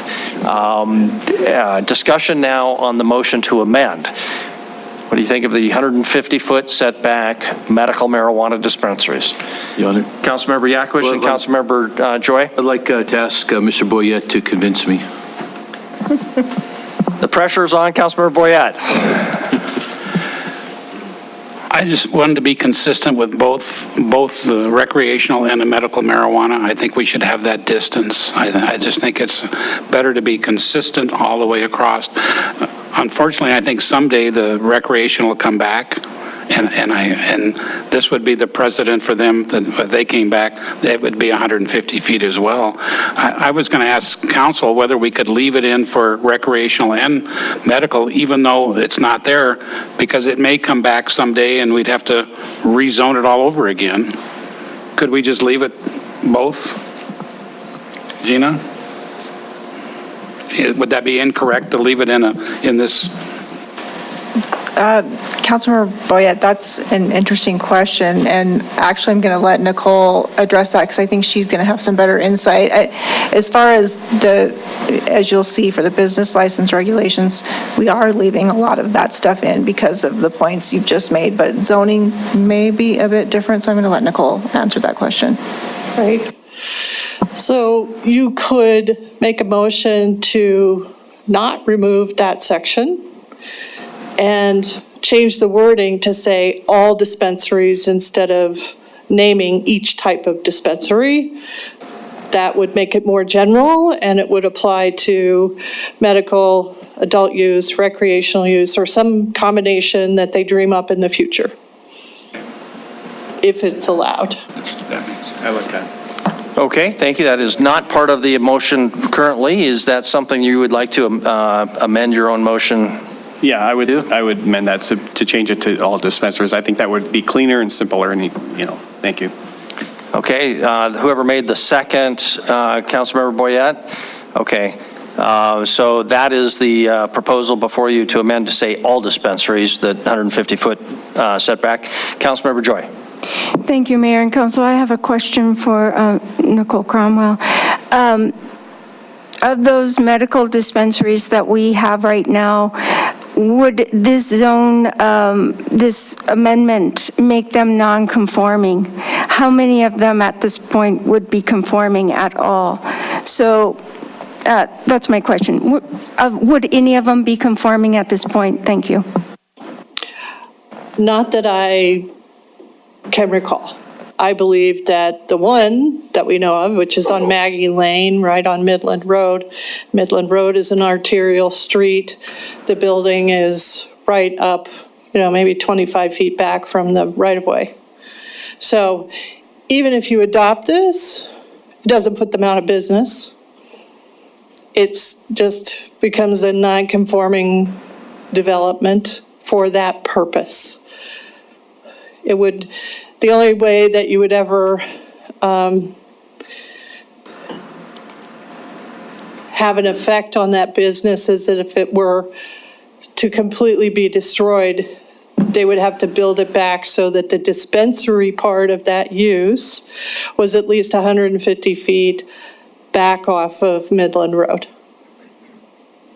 Thank you. Nicole, can you just clarify, help us as basically lay people get a better feel? I mean, 150 feet, that's 50 yards. How practical is that for many businesses allowed in the zones that we're talking about, industrial, heavy commercial, which tend to be larger parcels, I suppose. But how difficult of a burden do you think that would be? I don't think it would be difficult to comply with, except you couldn't enforce compliance on existing locations. They do tend to be larger parcels. Some of them don't have any arterial street frontage, so it wouldn't apply in those cases. And if you limit the number of dispensary licenses in the city, the creation of a cannabis corridor is highly unlikely. So. Okay, further discussion on the motion to amend to include that 150 separation for all dispensaries. Councilmember Ewald. Thank you, Mayor. Nicole, you had a map up there with several other dispensaries or something with the car and all that. Okay, let's see. Just go back to the selection.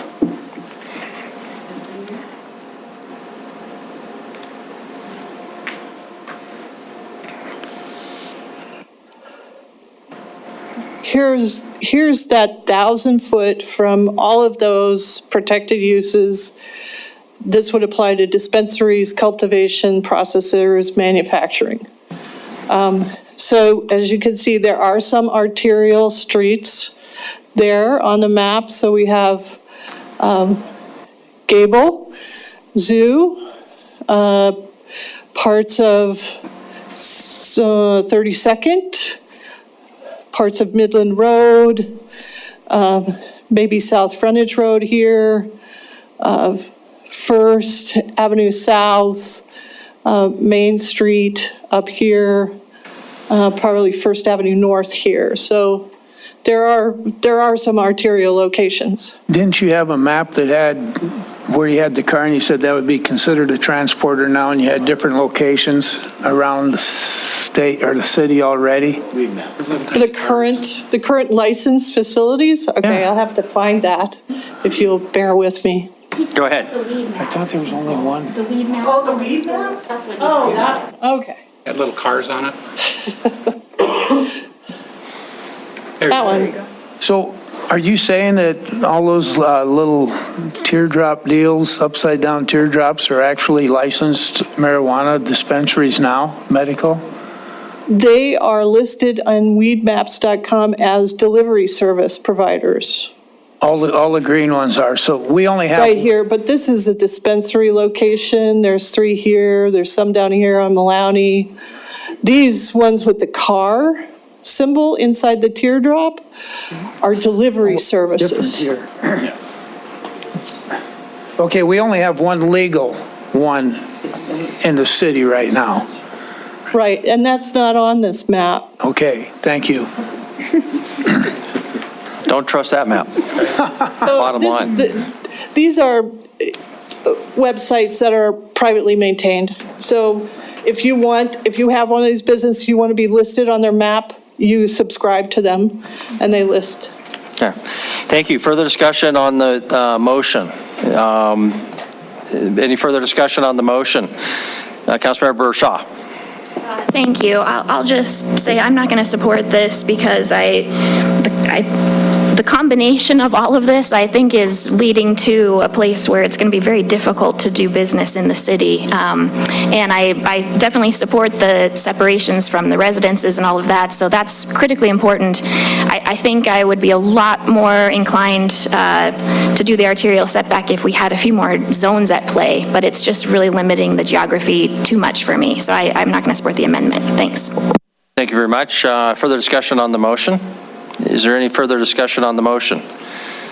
Okay, we'll proceed to a vote. Again, this is just the motion to amend the underlying motion to make the 150-foot arterial setback apply to all dispensaries located on an arterial. Is the motion clear? Appears to be. So all in favor of the motion, please say aye. Aye. If opposed, say nay. Nay. Okay, we'll do a hand vote. If in favor of the motion, please raise your hand. Voting in favor are Councilmembers Yakowicz, Neese, Ewalt, Cole, Purington, Boyett, and Brown. If voting in opposition, please raise your hand. Voting in opposition, Councilmembers Shaw, Joy, Tariki, and Ronning. Motion passes. Brings us back to the now amended underlying motion. Further discussion now on the underlying motion. Councilmember Joy. Thank you, Mayor and Council. The last time I had some remarks, question was called and I wasn't able to make my remarks. We could go, this has been very full discussion.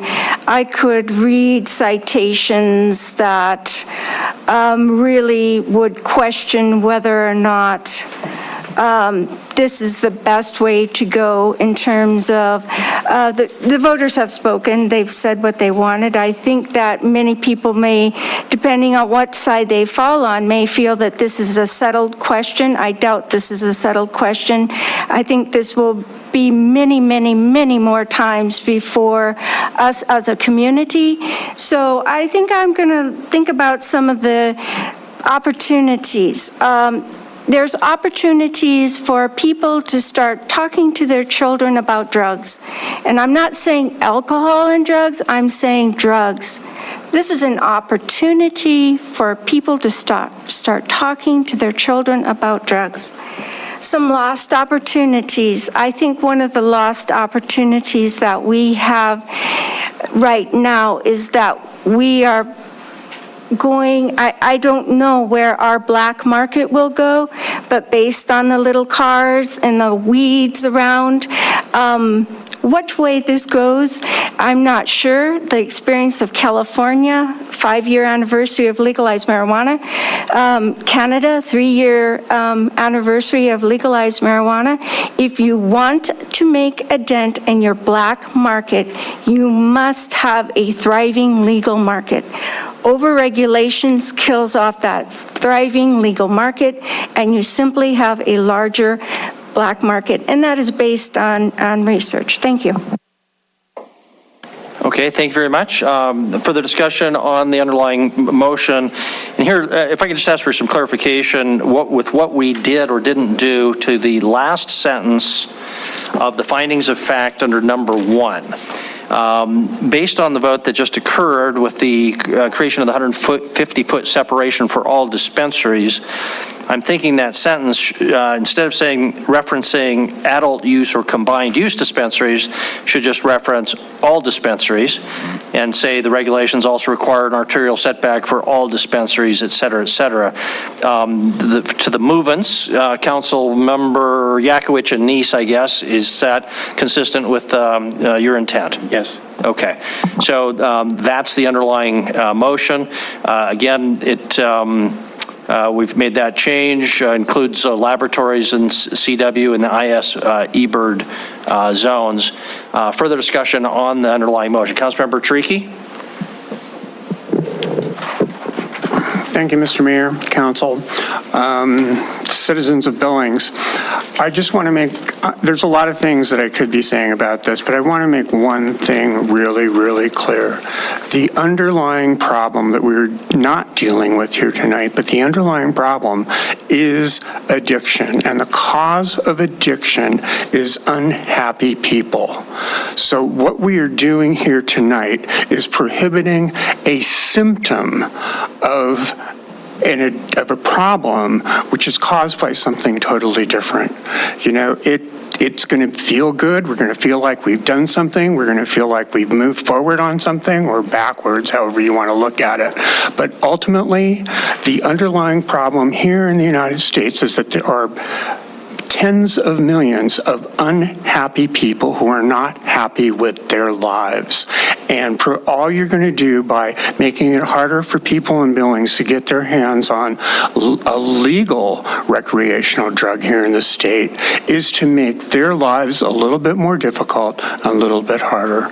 So, you know, pat yourselves on the back, but what you've just done is to make unhappy people a little bit more unhappy without doing anything to solve the underlying problems. Thank you. Thank you very much.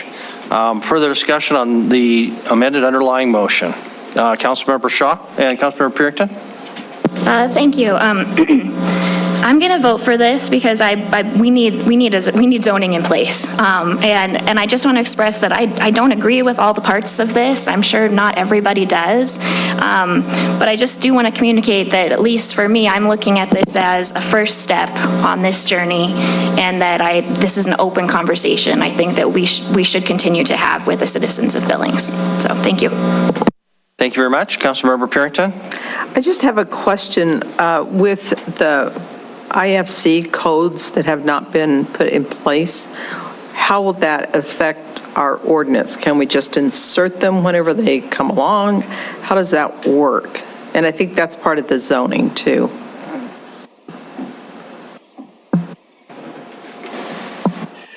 We didn't specifically reference the International Fire Code regulations from 2021, but I believe they are referenced in the licensing ordinance in some places. Any new building or change of use of a building has to comply with whatever fire codes are in place at the time that that permit is submitted. Because of the delay in licensing And we don't even have to think about adult use locations yet, but we will have to think about cultivations, locations if they do come in.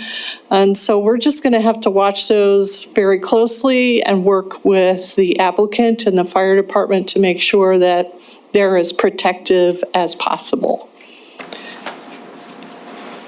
Okay, thank you. Any further discussion on the amended motion? Are we ready to vote? I'm not seeing anybody asking for further discussion, so we'll proceed to a vote. Again, the underlying motion is for approval, consistent with what the council did on first reading and is described in the staff report with 4 changes. 1, to include that all dispensary language in the finding of fact. 2nd, to include behavioral health facilities in the language involving 1,000-foot separation language. To include laboratories in the eBird, in the CW and IS zones, and then lastly, the 150-foot arterial setback for all dispensaries. If that's clear, we'll proceed to a vote. All in favor of the amended motion, please say aye. Aye. If opposed, please say nay. Nay. We'll do a hand vote. If in favor, please raise your hand. And if in opposition, please raise your hand. All council members voted in favor with the exception of council members Joy and Tariki. Thank you very much for your discussion and your votes. That brings us then to item number 5. I was thinking we were half an hour late for our break, but then I realized, oh, that's old time, so you were here for at least another 25 minutes or so. So, Tony, would you please read item number 5? Item number 5, public hearing and second final reading ordinance 21, I'm sorry, is that the correct one? Yeah, 5, second reading, regulating marijuana. Second final reading ordinance regulating marijuana and marijuana businesses. Staff recommends approval. Action, approval or disapproval of staff recommendation. Thank you very much. Our presenter tonight is Assistant City Attorney Karen Tracy. Karen. Good evening, Mayor and Council. You'll see that I did not bring my big green notebook. I don't think we're going to go as long tonight. We don't have as much to discuss, hopefully. But what a difference 2 weeks makes. Last time we were here, the council adopted the staff recommended amendments to the ordinance, only one of which was substantive. This council also voted to authorize 4 medical marijuana dispensary licenses and 4 retail adult use dispensary licenses. We expressly discussed that would make a total of 8 businesses that could supply medical marijuana, as the retail dispensaries could supply both adult use and medical marijuana. Now that the voters have spoken, we only have the category of medical dispensaries.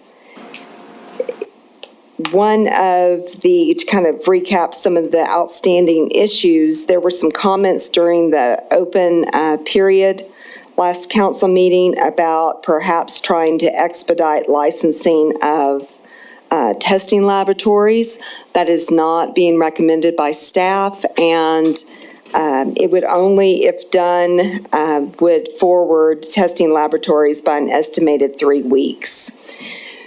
You'll see that we are not and have not pulled the retail dispensary provisions from the ordinance, and that is because the election results have not been certified.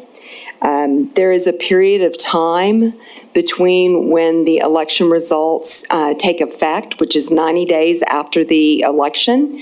That would be the end of January. We need to have local ordinances in place regulating retail dispensaries until such time as that ordinance is in place and the state law is in effect regarding the election results. And I'll explain that a little bit more carefully.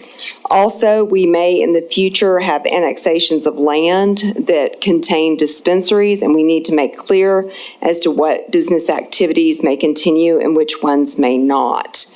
We also discussed, last we were here, the recommendations from Substance Abuse Connect regarding potency and packaging. Those items are substantially moot, and we are not recommending any amendments to that section in order to maintain consistency with state law. We did find 3 other terms that we wanted to define in the ordinance. We defined marijuana concentrates, marijuana derivatives, and marijuana products. When we added these into the definition section alphabetically, it did renumber everything alphabetically.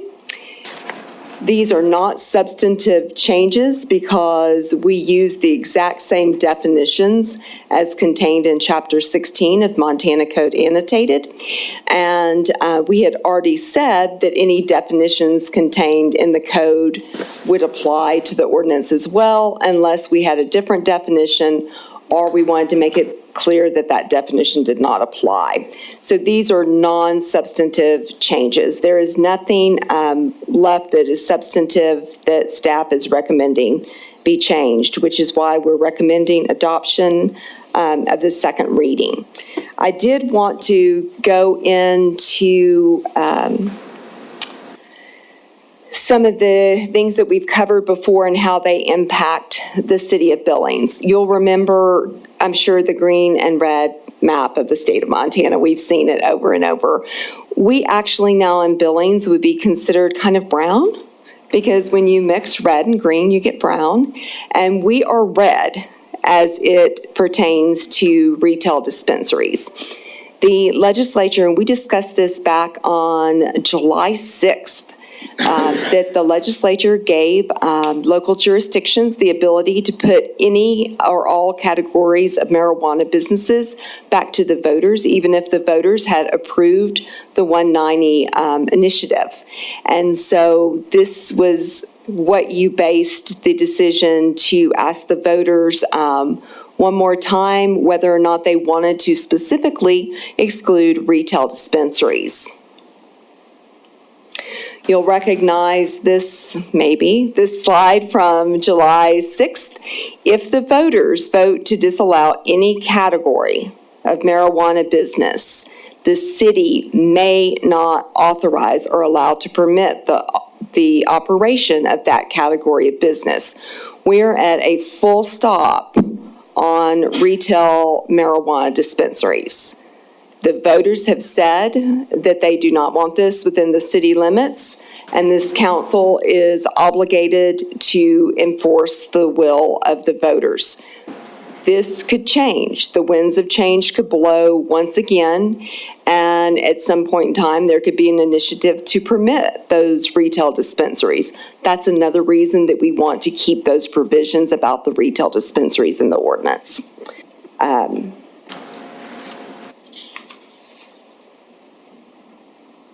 I think that's it. That is it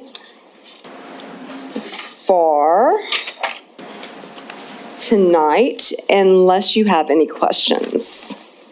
Any questions for Karen? I saw Councilmember Neese's hand, Councilor Puritan's hand. Thank you, Mayor. Karen, just to clarify, are you saying that if this is, there's no substantive changes, if this is approved, we don't need a third reading? That is correct. Unless we make an amendment to it. That is substantive, yes. Okay, thank you. Councilor Puritan and Councilor Ronning? So Karen, the question is, because I know Mr. Zabawa is working on having a repeal or a stay on these other business licenses. How would that affect Billings? Billings decided to do that. Would we put a stay on the other businesses? No. That is putting the cart before the horse. Okay. That would need to be taken to the voters so that the voters could express their will. It doesn't work the other way around. Let's go ahead and stay the issuance of all these licenses until we can finally convince the voters to vote against those categories. So no, that would not work at all within the city of Billings. Okay. And one other question. Are there any new medical marijuana licenses that can be issued in the city of Billings at this time? those would be issued the first of the year under our licensing scheme, or whenever, and remember, they're subject to the lottery as well. And medical marijuana. The medical marijuana licenses are. There's currently also the moratorium, that's still in effect. Okay. So after January 1. We would accept applications. And you will also do a lottery for the medical.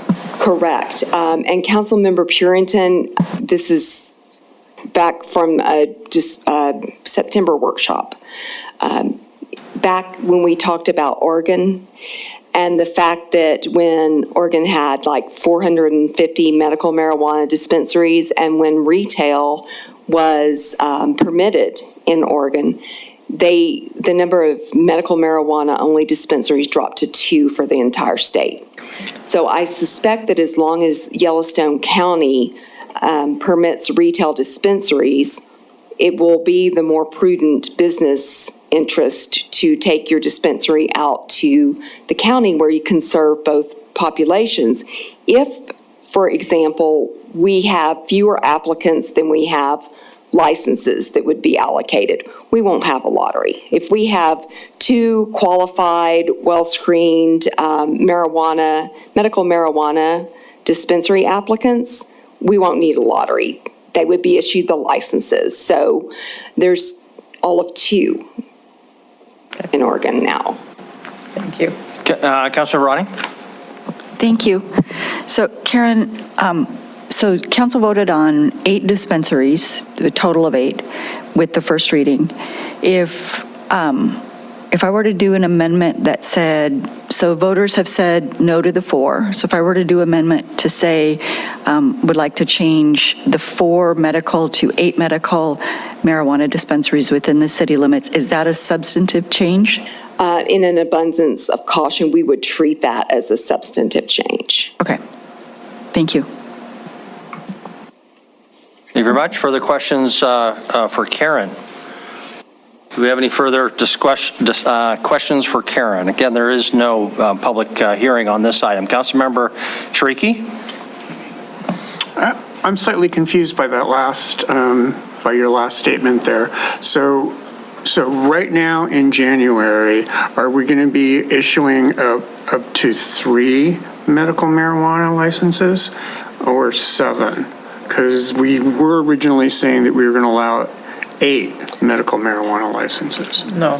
What was passed last time, the amendment that was passed was to authorize 4 medical and 4 retail. So now that there will not be 4 retail licenses done, and the way the ordinance stands right now, the 4 medical can still be issued, but the 4 retail may not be issued. So we would allocate 4 of the medical licenses. So a follow-up to that, sir? Please. So in the original language, we were not giving out any combined licenses? No. So a combined license is defined under the code is that license that is allocated to the various Indian tribes. There are only 8 authorized statewide. So when you use the specific term combined license, that is the terminology that I use that defines the state combined license. A retail dispensary can sell both adult use and marijuana to medical patients. That's a retail dispensary. So we had authorized 4 dispensaries that would take care of adult use and medical marijuana, and then 4 that were medical marijuana only. Okay, thank you. Karen, if you can just clarify the substantive change issue and the third reading issue. My recollection from the staff report was that the discussion there said that, the issue of whether a third reading is needed is, does the public have reason to know that this is a possible change and have had notice to come and have to be heard? And we've been debating this number from the beginning. The document has had a big blank in it, saying, fill me in. And the staff report therefore said that realistically, the public has known this issue is still out there, and therefore it's not necessary to have a third reading as long as you're within the range of what we have been discussing. But what I heard you just say is, not that you're disagreeing with that, but you use the phrase an abundance of caution. We've already established that on the zoning component, there's going to have to be another public hearing anyway, so maybe that enters into your thinking. But do you want to comment further on that issue? I would defer to Ms. Dahl. Gina? Thank you, Mayor and Council. The current ordinance does, the proposal to you tonight does have the number 4 in it, and it has been published and noticed up as such. So yes, I agree with Karen's statement that in an abundance of caution, we are going to recommend a third reading, because originally there were 4 and 4, which could be considered a substantive change from simply 4. I understand that there's this sort of confusing factor that the retail dispensaries could also, they can, and they're authorized to also sell medical. So in that respect, that could be considered 8 medical marijuana dispensaries. But I think this is a substantive change. I think that it's fair and more appropriate that the public be given the opportunity to comment on that, because it is different, and given that it was noticed up as it was, I think that's appropriate. Okay, thank you very much. Councilmember Yakovich? So, having conducted a public hearing, consider written and spoken testimony, I move to approve the second reading. No public hearing. No public hearing. No public hearing, yeah. Well, we did previously have a public hearing, so what I interpret your motion to say is having previously conducted a public hearing. Having previously conducted a public hearing, consider written and spoken testimony, I move to approve the second reading ordinance regulating marijuana and marijuana businesses as approved by council on first reading October 25th, 2021. Second. Okay, and Councilmember Neese had the second. Discussion now on the motion. Councilmember Ronning. Thank you. I'd like to amend that motion to include the change from 4 medical marijuana dispensaries to 8 medical marijuana dispensaries.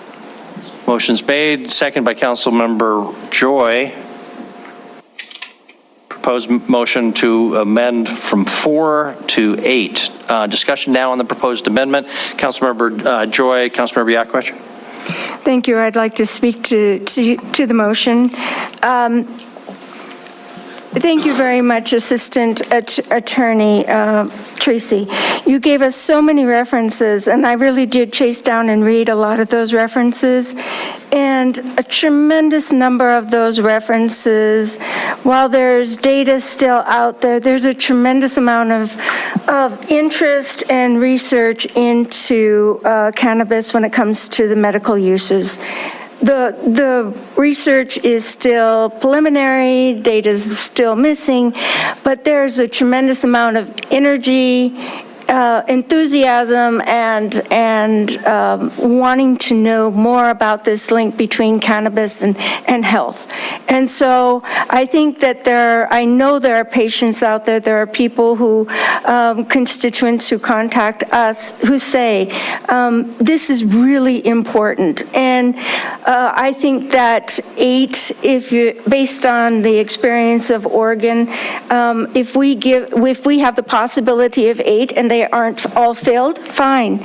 But to limit it when we could really be doing something quite beneficial for people who are suffering from medical and problems, that this could help. I really do support the motion of going to 8. Thank you. Thank you very much. Councilmember Yakovich. I don't have a big argument for it. I just won't support it.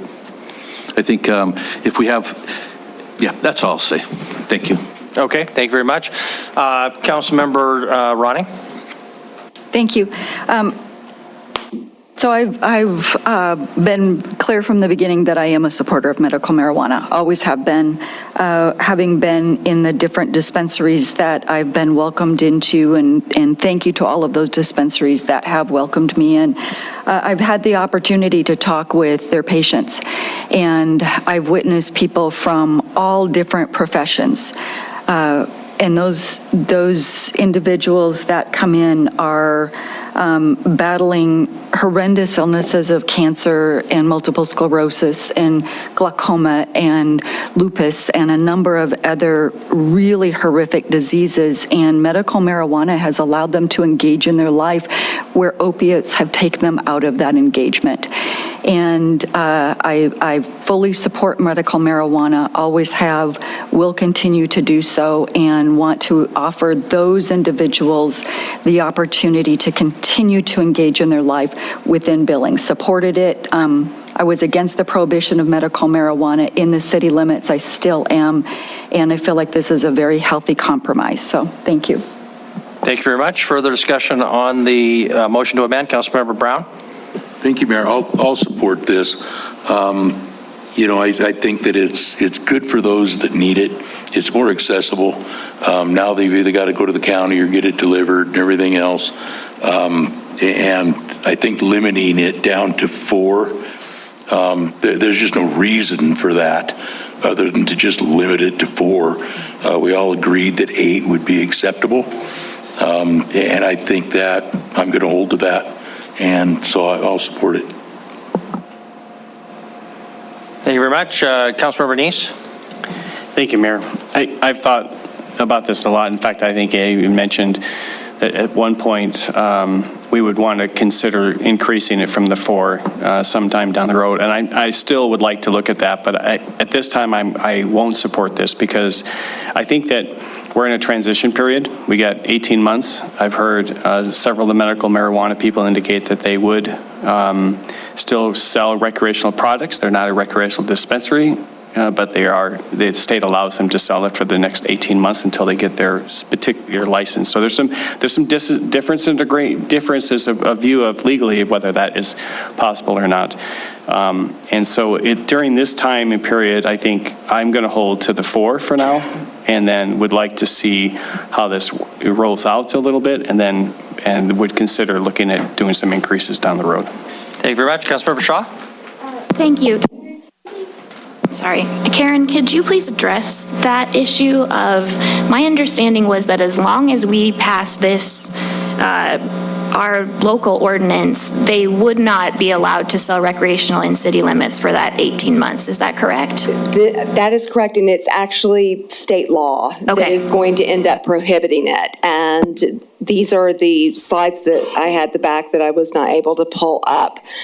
When under state law, under 16-12-301 sub 6, when an election is held, such as the one that we just had, if a majority of the qualified voters vote to approve a category, then the city may allow that business to operate. However, if a majority of the qualified electors in the municipality vote to prohibit a category of marijuana business from being located in the municipality, we are here right now, the municipality may not allow that type of marijuana business to operate in the municipality. And let me show you how that plays into the 18 months.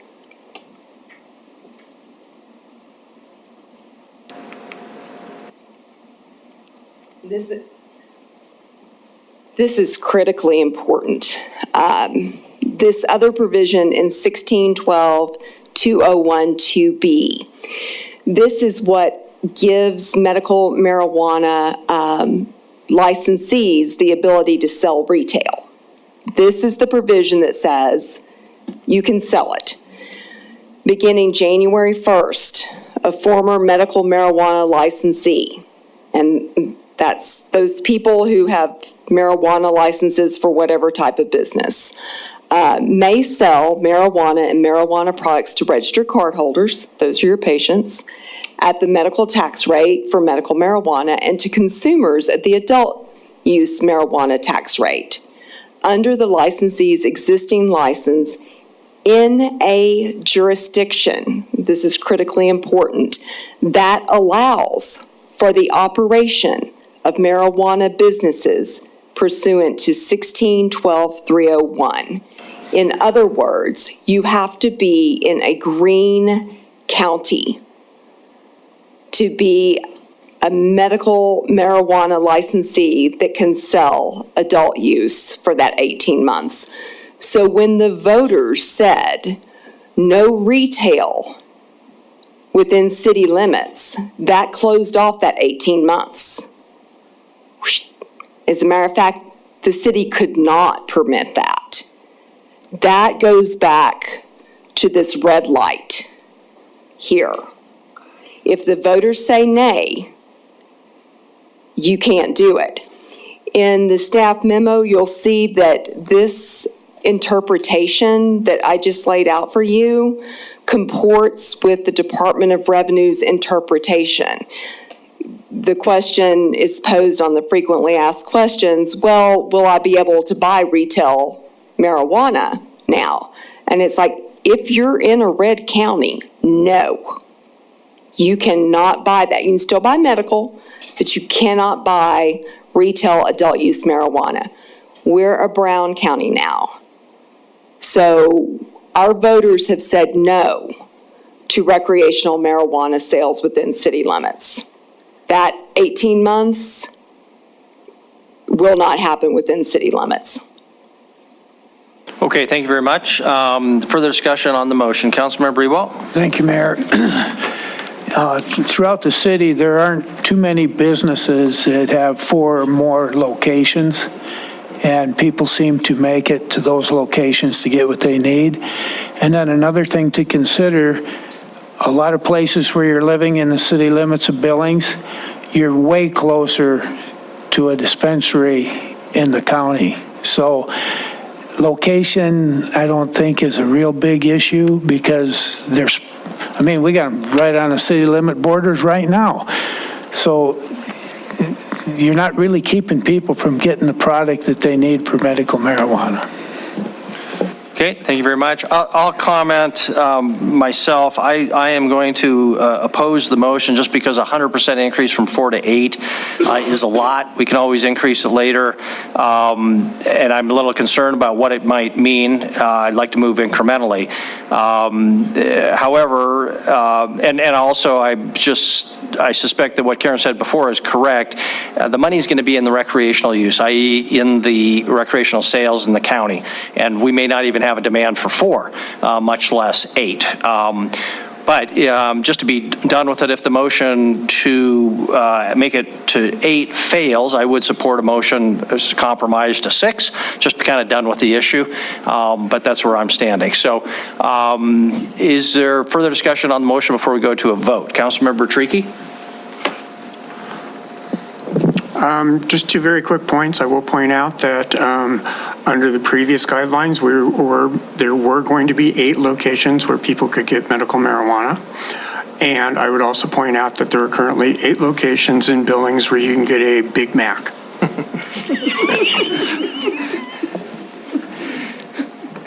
Which is an addictive drug in the case of, for some of. Proven health consequences. That's true. That is true. Okay, further discussion on the motion before we proceed to a vote. Looks like, are we ready to proceed to a vote? Looks like it. Okay, so again, the motion is the proposed amendment to the underlying motion to change medical dispensaries from 4 to 8. If in favor of that amendment, please, we'll just go immediately to a hand vote. We'll need to do that. So if in favor of the amendment from 4 to 8, raise your hand. Voting in favor are Council members Shaw, Joy, Tariki, Ronning, Brown, and what is your name? Boyette. Okay, so that gives 6, so that means well, if voting in opposition, raise your hand. Voting in opposition, Councilmembers Yakowicz, Neese, Ewald, Cole, and Purington, means the motion passes, so the number is now 8. Brings us back then to the underlying motion, which is to approve the, consistent with the staff recommendation and our earlier, what was done on first reading, discussion on the now amended underlying motion. Is there further discussion before we go to that vote? Okay, so if in favor of the now amended underlying motion, please raise your hand. Voting in favor of the underlying motion are Council Members Shaw, Yakowicz, Neese, Ewald, Joy, Cole, Purington, Ronning, Boyette, and Brown. If voting in opposition, raise your hand. Voting in opposition, Council Member Treaky. Motion passes 10-1. Thank you very much. That concludes item number 5, and it's 7:30. So why don't we take a break? We'll come back and deal with the 3 tax increment financing proposals. After our break at 7:34, we'll try to come back as close to 7:40. That's about 6 minutes.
Approval or disapproval of DBP board recommendation.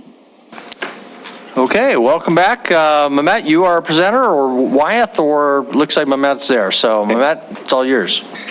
Awesome. Thank you. Good evening, Mayor and Council. Mehmet Casey with the Downtown Billings Partnership, presenting a tax increment financing project of the property that you see pictured here, the Sturm and Drake building, or also sometimes known as the Barbizon Hotel building. And a little bit of history. The top picture is the picture of the original grocery store for the Sturm and Drake that was built in 1908. And then they expanded into the building, so the building was built in 1912, and the bottom picture is a picture of the storefront of what it used to look like. The Harvard Hotel then ran hotel rooms upstairs. If I can go back to the previous picture, you'll see a ghost ad or sign on the side of the building that denotes that. And then Safeway moved in during the 1920s, and then the Barbizon Hotel moved in during the 1970s. Let's see, there we go. The current state of the building, the exterior brick and limestone is deteriorating. It needs a lot of attention, what is called in the architectural world pointing. And the life safety components of the building is outdated. Driving around and walking around, you'll see, the condition of the sidewalk. That fire escape stairway or staircase in the back is quickly falling apart and full of holes, and then down there below it there's a big haven for pigeons, and so that will need to be addressed immediately. And then the building itself as a whole, if you look around, a lot of the windows are boarded up either by wood veneer or bricked up, and in terms of septet practices, that's not ideal. So a lot of these will be opened up again. The main floor retail has been vacant at least since 2018. The main floor also had 5 Class C apartments, and the second floor has 8 Class C apartments currently as it stands. Let's see here. There we go. Now the new owners is a local investment group consisting of 6 members of the NAI Business Properties and the owners of Hannison Home, which is a business on 24th Street West. A retail component of it will be in the main storefront of the downtown building, and that retail is made for home. There we go. The project location, as you can see, it fits in the downtown TIF boundary, and there's an aerial shot of the building. I zoomed out a little bit just to remind us of the recent activity that we've seen in the 3 blocks that are close to each other. If you remember, June of 2020, we saw the Montana Development Company or the Billings Symphony come forward to enhance their building. Then in December of 2020, we saw Kibler and Kirch come forward to enhance their retail and design space. And then July of this year, we saw the Monty Bar and Casino do a facelift to their building, and now we're seeing the Sturm and Drake building right here.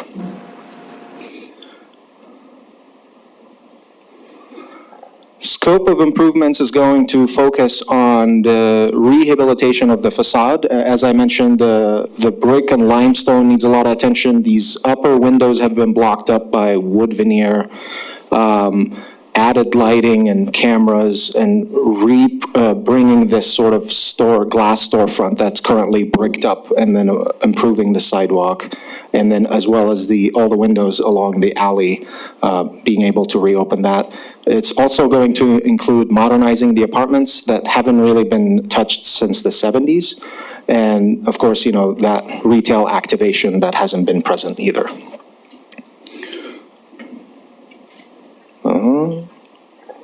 My battery might be running low here. There we go. Here's a design of the main floor and what it's going to look like, consisting of the retail front, which is the blue shade, and then the 2 apartments in the back that can be accessed from this side of the alley as well as the back side of the alley. And at this corner is an entrance that goes downstairs to an underground parking, which is also not known to many of the frequenters of that neighborhood. And that parking is accessible for all of the tenants of that building. It can also be accessed from this front entrance via the stairs by going downstairs. Of course, going upstairs goes to the rest of the apartments. The upstairs apartments are mainly going to be untouched in terms of layout, but they're going to all be receiving upgrades and getting modernized. The 3 top or north apartments also have patios that face north, and all of that is going to be remaining. And here's the breakdown of the expenses. This is the total project. We're focusing on the top 6 rows in terms of recommending reimbursements. As you can see, the following 7 rows are also qualified, but the board focused on the top 6 because it's the most visible and the most hold the most significance for the board in terms of the development project itself. So the project merits, obviously supporting the housing priorities in a lot of documents, guiding documents that we follow. It's supporting the public safety efforts in the neighborhood and the area. It's supporting the recruitment and retention of retail. It's protecting a historic building and activating that building as well. And with that, the DBP board recommends approval of the grant, $320,000 supporting identified eligible expenses, and the rest of the conditions here are standard for any kind of development as such. And with that, that concludes my presentation. And I do have the applicants as well present if you have direct questions. Thank you very much. Questions for Matt or applicant or for Wyeth? Councilmember Purington. Just a quick ask on the apartments. What sort of price range will the rental be on those apartments? Good question. I believe, remembering off the top of my head, it's a range between 900 and 1,400. Am I? Yep. And it's market rate too, with similar developments of that size and kind. Yeah, and I think there was in our report a breakdown. I forget what those is, but you can dig through there and find that with more specificity. Councilmember Neese? Thank you, Mayor. Yeah, I believe it was as high as 2,600. But my question in regards to, as I read the request of the applicant and some of the discussions in the board, they talked about, and if you wouldn't mind going back to that list of qualifying expenses. Let's see, there we go. Thank you. I think what, as I understood, maybe I misunderstood this correctly, but it looked like the applicant wanted to be flexible in approving the $320,000 and pick from any of the categories listed. But I just want to be clear that you're only going to, that $320,000 will only be spent on those shaded categories. None of the other categories are going to be, can be used, the $320 can't be used for any of those other categories. Is that correct? Correct. Okay, thank you. Okay, Councilmember Ronning? Thank you. So this doesn't have a public hearing. I was actually going to make a motion unless you want more. You know, it's certainly in order. It's only, we can always ask questions later. Okay. I move to approve the tax increment financing assistance from Downtown Urban Renewal District to DB10 LLC for mixed-use project located at 14 North 29th Street as recommended by the DBP Board. Lots of seconds. I heard Councilmember Neese. Okay, well, we have a motion on the floor, but don't want to rule out questions for the presenters as well. So discussion or additional questions? Council, how would you like to proceed? Councilmember Ronning? Thank you. I just wanted to share, this is one of the projects that really excites me. This building has fascinated me since I was a little kid. And it's so exciting. And I mean, who knew what a Barbizon Hotel for Women really was? I mean, you just would go past that building all the time wondering, like, who really is staying there? But this block in particular this is an exciting new development for this block, especially with the Monty now getting their new look that's happening. I'm so excited for more downtown living. This is just such a great use of exactly what TIF districts are meant to do. So I'm excited about this project and really appreciate the investment of the individuals in our downtown. So thanks, Mehmet. Thank you, Councilmember Yakovich and Councilmember Ewald. Thank you, Honor Council.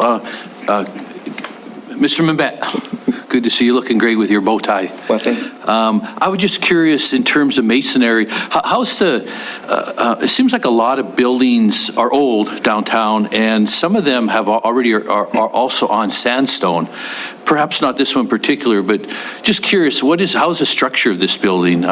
Been there a long time, and anyway, just could you touch on that? Good question. I may need to lean on the applicant here, but I know one of the improvements along the sidewalk are going to need to happen regardless, because it's above a vaulted sidewalk and it's beginning to disintegrate. And so that's one of the improvements that they do intend to make and prioritize. But the structural sound of the building as a whole, I think generally speaking, is good. The facade, like I said, is suffering from old age and not as much attention in terms of maintenance. And I do see that we've got the applicants there, so if I could just maybe ask them, maybe they'd like to comment on their project more generally, and do we have anybody who would like to speak on behalf of the applicant? Good evening, Mayor. Good evening, council members. My name is Ethan Canning. I'm one of the developers for the project. Thank you for your time and consideration in this project. To answer your question specifically, we do not have a sandstone base of this property, which is a plus. It's a standard post beam construction with a masonry wrap on the exterior, which needs some pointing work. Also, the limestone's deteriorating. As Mehmet pointed out, we do have a vaulted sidewalk, which has a steel structural reinforcement, which is failing. It's estimated by the engineers that we've worked with that within 10 or 15 years, the entire sidewalk will collapse, obviously from a huge public safety implication. That's an area that we're focusing our TIF money on as well. Also, just as a real estate agent, nerd, NAI type person, it's an important, I think our project generally is a model for TIF. When you look at the purchase price and our basis into the project, we're going to spend more money than the property will appraise for. From an economics perspective, it doesn't make sense for us to spend our time and energy on this project. However, we love downtown. I want to be proud of downtown, and I want my kids to live in downtown. And so because of that, and because of the money that we're getting from the TIF, it now activates this project, which hopefully will activate other projects along the block. And then also, most excitingly, we're bringing a new retail tenant downtown, which is incredible, so I'll let Jess speak on that. Thank you. Hi, everybody. I'm not really used to this stuff as much as everybody else, but thanks for having us. I think that from my perspective, design... And Ms. Hannison, if you can just give us your name. Oh, I'm Jessica Hannison, owner of Hannison Home and the retail store Made for Home, which is also an e-commerce site, which we have a fulfillment center as well in our warehouse, which is actually downtown. So we're actually going to be combining those two things. I'm mostly excited to just preserve an old building. I think going into interior design and stuff and bringing history back to where it started is a beautiful story. And I'm really excited to be a part of that and to make it feel like Billings is a more thriving downtown area, and developing more places that people can have multiple places to go and shop is a huge bonus, especially for when you're parking, you want to spend time down there. And I mean, even just yesterday, we had an event where 60 people came in 3 hours. I think that's a great amount of people to come to downtown and continue shopping at other local places. And so, yeah, I'm just excited to bring something new and fresh and to kind of develop an area that is a little bit underdeveloped, in my opinion. Yeah. Okay, thank you very much. Further discussion, now we do have a motion on the table. Councilmember Ewaltz. Thank you, Mayor. That under utilities, $180,000, what, you got to tear up the whole street? Yeah, so excellent question. That is including plumbing, mechanical, electrical, and HVAC, and it's both the apartments and the retail space. So it was discussed at the board level also that we could simply list them all individually, or we can put them all in one category. For the purposes of the presentation, it makes the table shorter, but it's broken down in those categories. So, follow up, Mayor, please. Go ahead. So you're talking about all the interior electrical and that, rather than outside the building, like replacing sewer lines and water lines? And improving the accessibility of it too, because they're going to be sub-metered, I believe, yep, to those individual units, so. Okay, thank you. Okay, thank you. Further discussion? Any further discussion on the motion? Not seeing any. Okay, thank you very much. We'll proceed to a vote then. There is no public hearing on this item. The motion is for approval, consistent with the staff recommendation in front of you, has not been amended. So if in favor of the motion, please say aye. Aye. If in opposition, please say nay. Motion passes unanimously. Thank you very much. Concludes item number 6, bringing us to item number 7. Tony, would you read item number 7? Item number 7, tax increment financing assistance from South Billings Boulevard Urban Renewal District to GL Development, Inc. for improvements located at 510 Jackson Street, up to $547,305. Suburra Board recommends approval. Action, approval, or disapproval of Suburra Board recommendation. Forward it, and then what's the point? Oh, okay. All right. Mr. Tevlin is our presenter, the executive director for the South Billings Boulevard Urban Renewal District. So, Jim, it's all yours, and I'll just kind of remind you that before we had some comment from Mr. Furman, and he addressed some of the cost issues. You might want to hit on some of those if you can. So, Sure. Yeah. Thank you, Mayor and Council. I'm going to be making a brief presentation, but following up is the applicant's architect who can address specifically those expenses. His name is Bill Haynes. He'll be coming up here in just a little bit. And we also have the developer, Gene Lewer, who can also answer some questions as well. Okay, so, boy, I hope we can do this left-handed. Okay. Okay. All right, let me see if I can do it. Yeah, so this is an This is an application for GL Development, Jackson Court Apartments and Jackson Court Green, which is the park which is going to be constructed within the confines of the apartment area off of Jackson Street. So the location, as you can see on the map here, this is on Jackson Avenue right here, and there's essentially a vacant lot in that location right there, just a little bit south of Kratz. Oh, this is a picture of the land. It's vacant. There is a ditch that joins it. I'll get into that in just a little bit.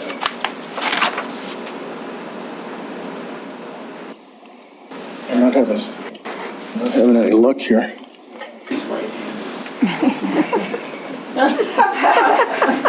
It's a right-handed pointer. Yeah. I've been doing this for 4 weeks, folks. I mean, this is hard. Okay. This is just a quick artist sketch of the garden apartments. Next one.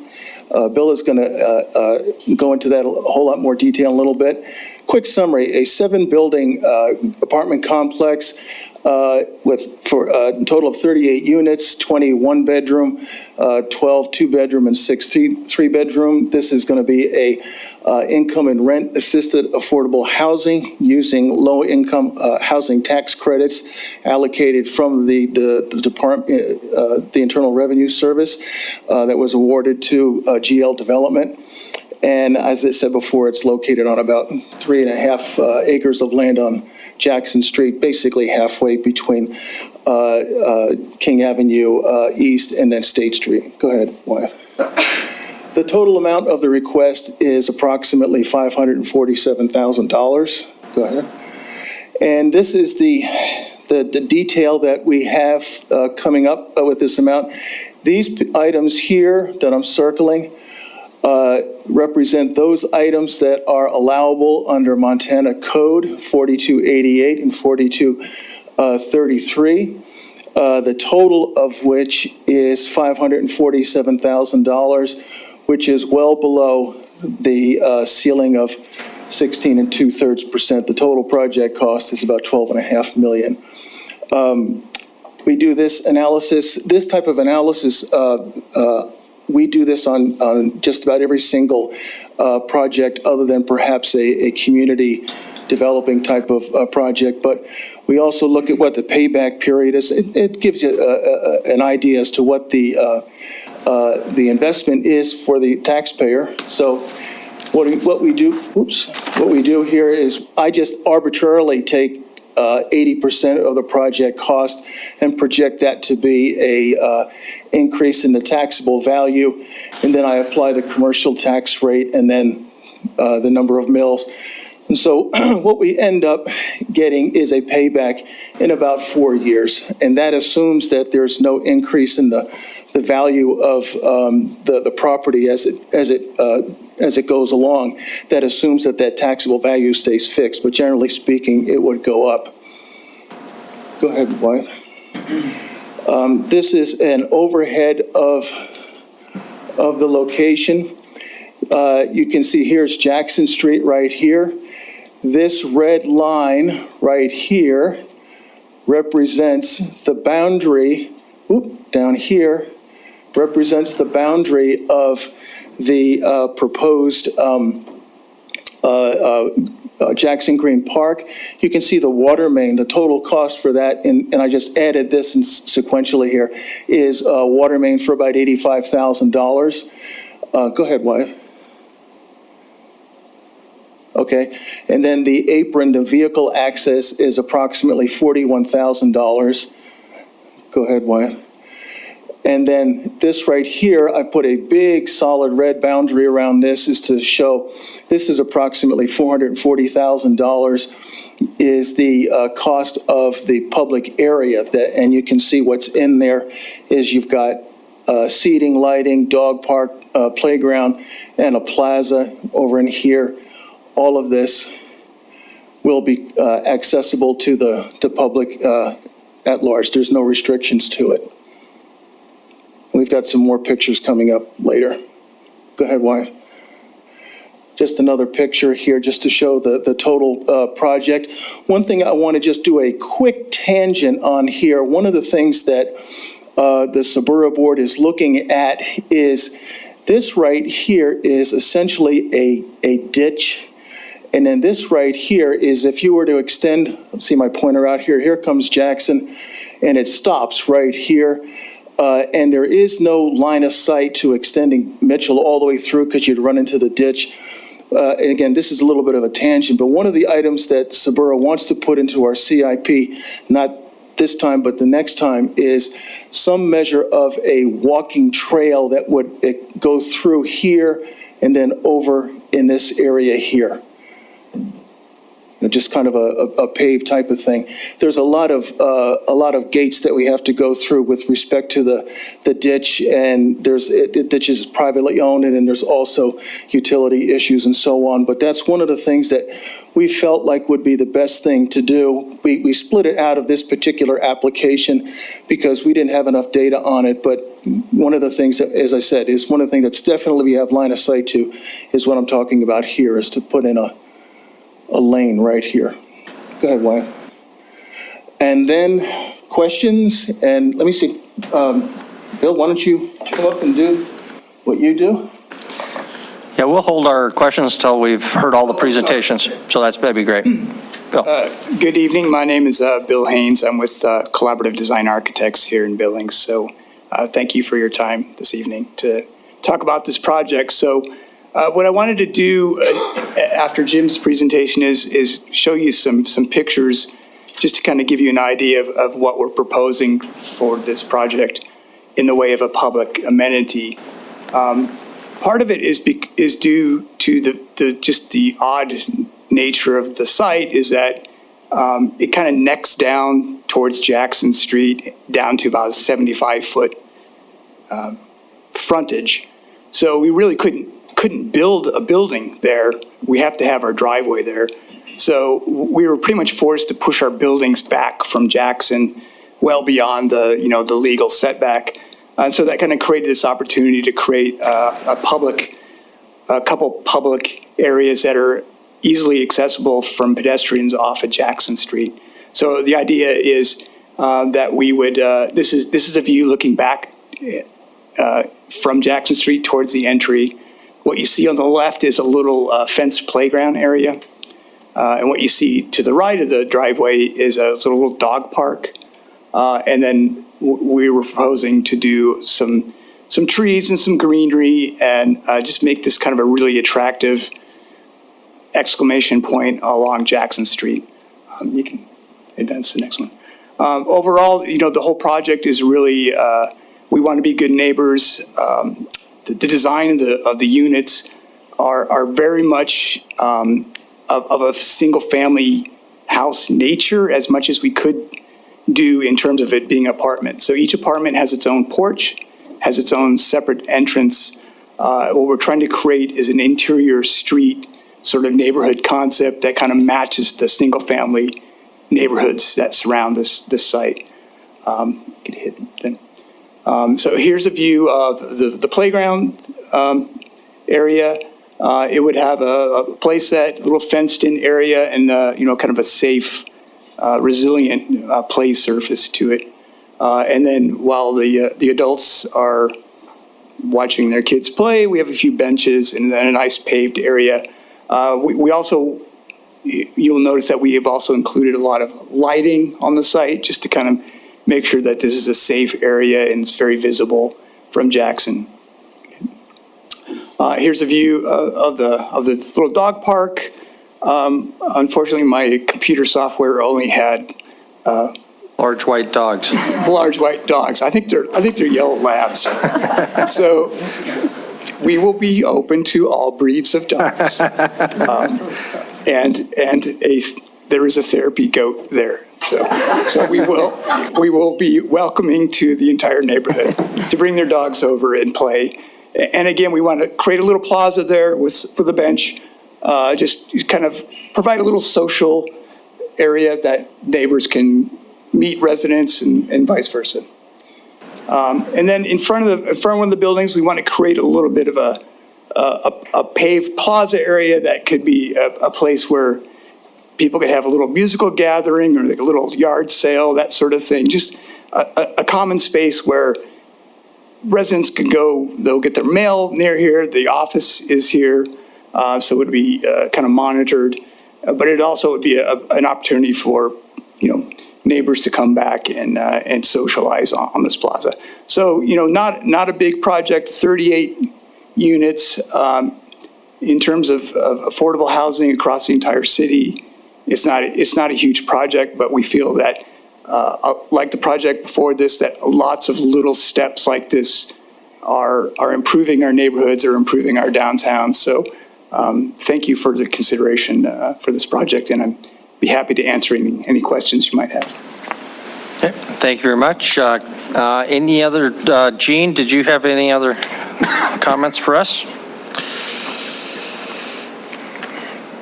Mr. Mayor, members of the commission, we're just excited about the project. We thank you for the opportunity and for your consideration of this proposal, and I'm happy to answer any specific questions you have. Thank you. Okay, thank you. So I'm sure we do have some questions for whoever you want to direct them to. We'll start the far end. Councilmember Shaw, Councilmember Biakwich. Thank you. My question is just about maintenance. Who's going to maintain this? It'll be the landlord or the owners. So it's not going to fall on the Parks and Rec Department. Okay, thank you. Councilmember Biakwich. Yeah, well, I guess I wanted to ask Gene the question of, I think always one of the struggles for developments and the potential for support is that it's not necessarily the residents who live there, but it's the management. And that over time, 10 years, 20 years, the management falls apart, and therefore the structures fall apart. And I think that's a voice of the community, is like the fear. That so that I'd like to ask you, kind of help me address that, along with how do you have sustainability? It's nice to have a dog park, nice to have a little playground, but we know also that often over 5 years, 10 years, it all falls apart and then it's not maintained and that. So how can you help me, give me a vision of the future? Yep. The primary source of financing for these type of projects come, as Jim mentioned, ultimately from the Internal Revenue Service. So you've got a low-income housing project based in the IRS to start with. So it's a little complicated, but the state of Montana, through the Department of Commerce, gets an allocation of something called low-income housing tax credits that Congress appropriates annually. There's a Board of Housing that exists in Montana, and the Board of Housing reviews competing proposals for these tax credits. There's normally 3 or 4 times the number of proposals as they've got the ability to fund, and they make an award. With those federal subsidies, with those tax credits, and with some grant funds that come with it, there are, at a minimum, 47-year use restrictions placed on the property. So it has to serve the purpose it's set up for and the income range of folks for a 47-year period. The incomes of the folks that can live there are limited, again, by regulation and statute. The rents that can be charged are limited as well. The tax credits are sold to an investor. That investor can lose money over the first 15 or 16 years. In this instance, that's going to be Glacier Bank. They have a representative that syndicates the project for them, analyzes the project, and reviews it. In this case, that syndicator is Mountain Plains Equity Group that's based in Billings. The syndicators have an interest, the investors and the syndicators, since they can lose money over the life of the project, have an interest in making sure that the project is well run and well maintained.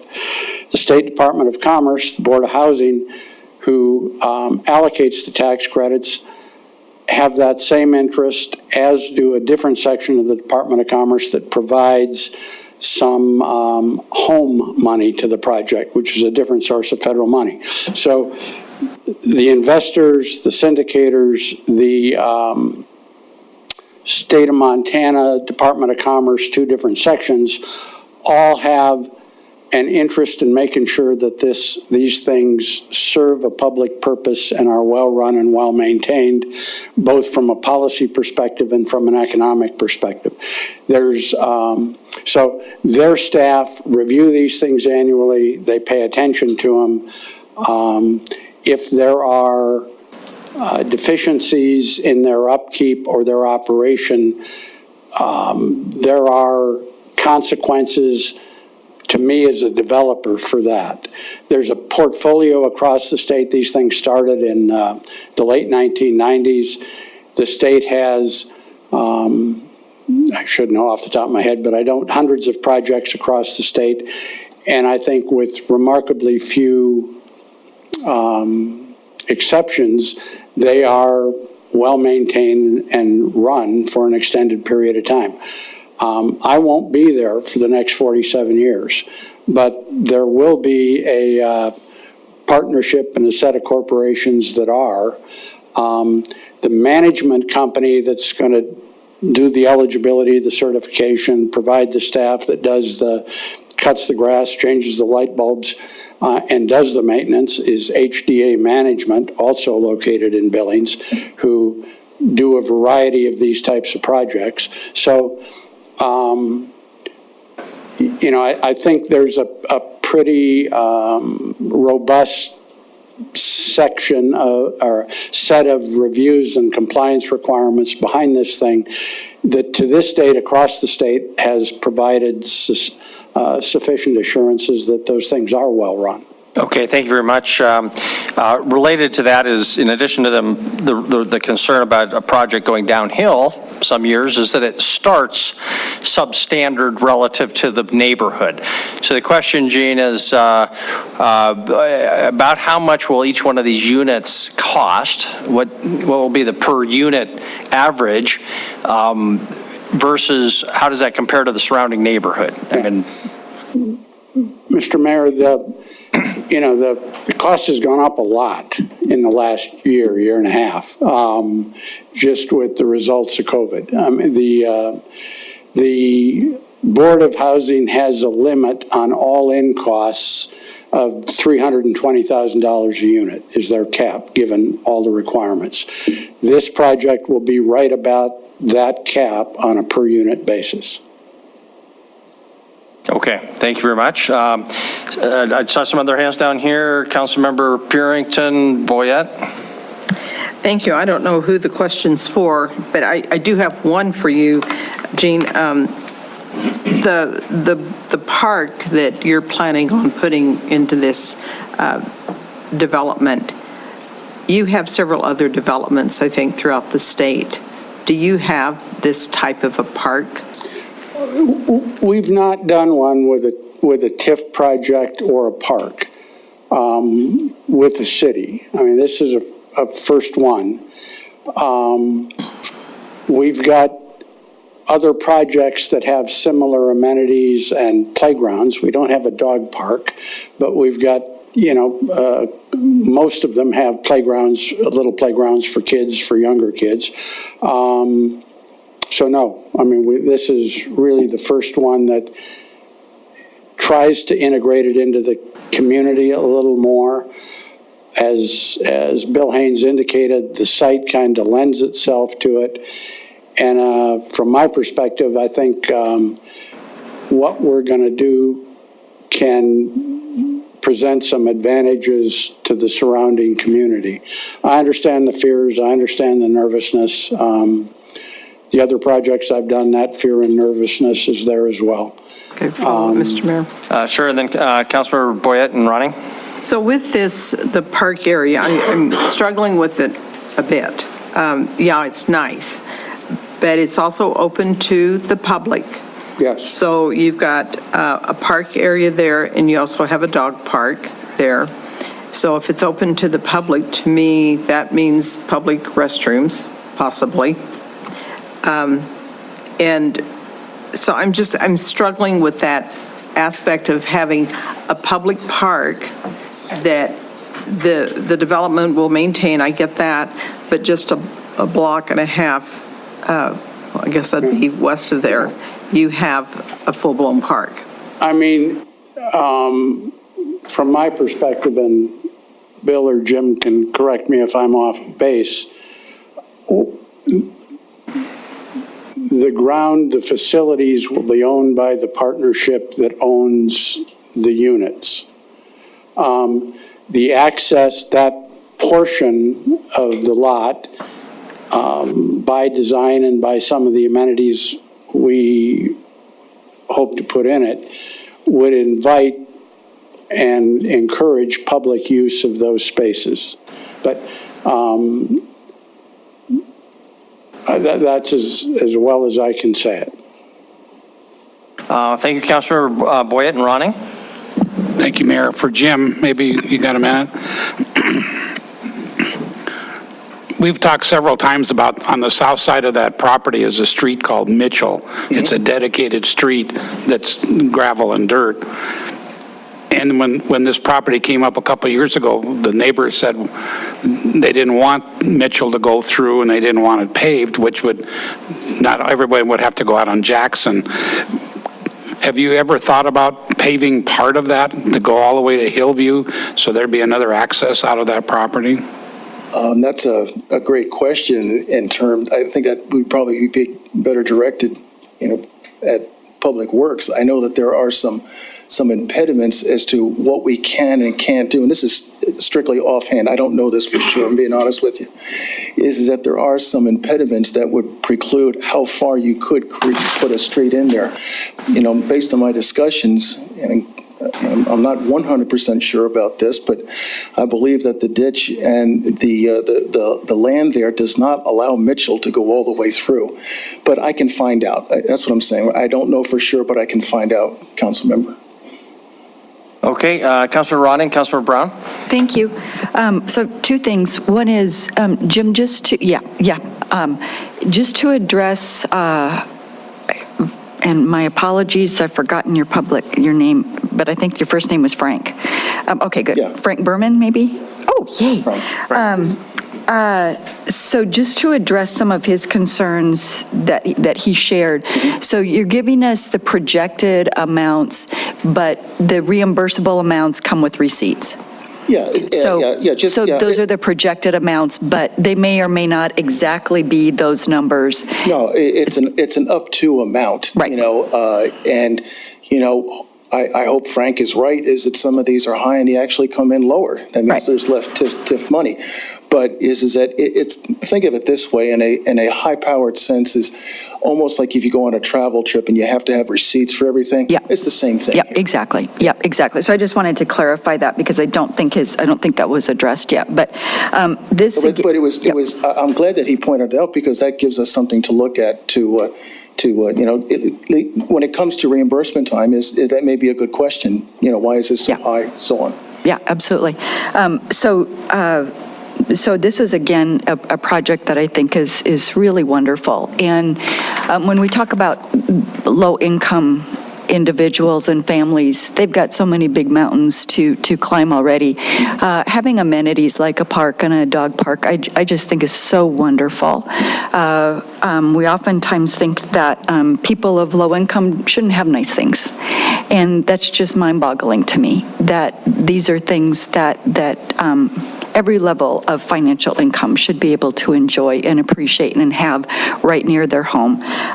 So with that, I move to approve the tax increment financing assistance from the South Billings Boulevard Urban Renewal District to GL Development, Inc. for improvements located at 510 Jackson Street as recommended by the SBORA Board.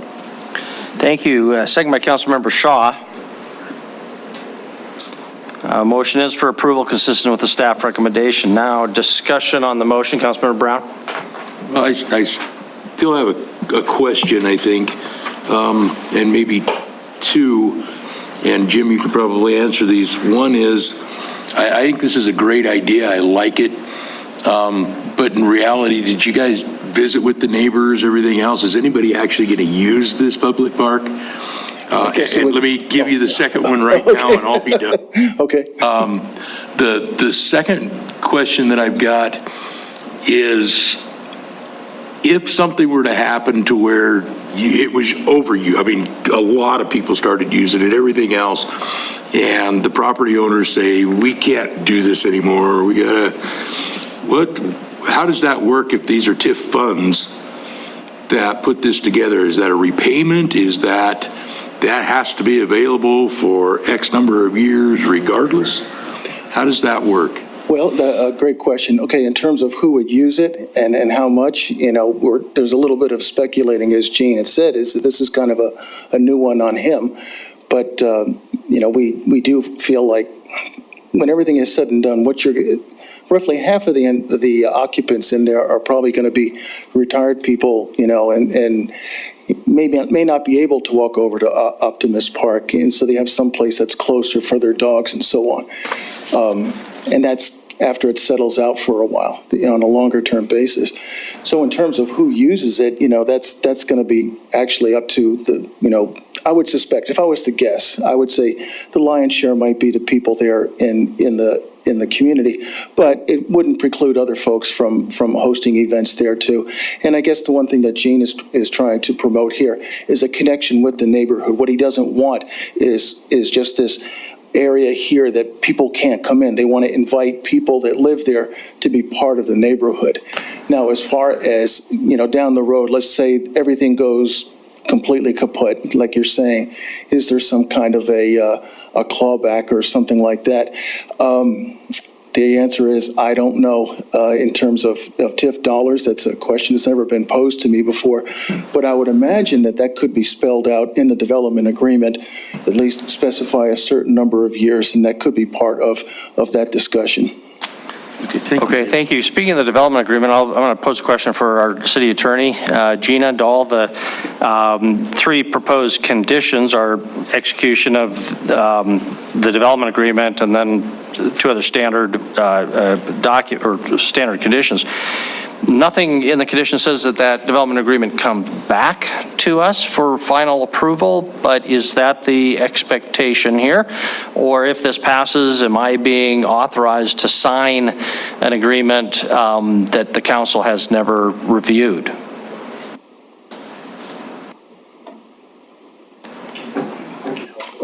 And Wyeth, you want to comment on that, and Gina can follow up.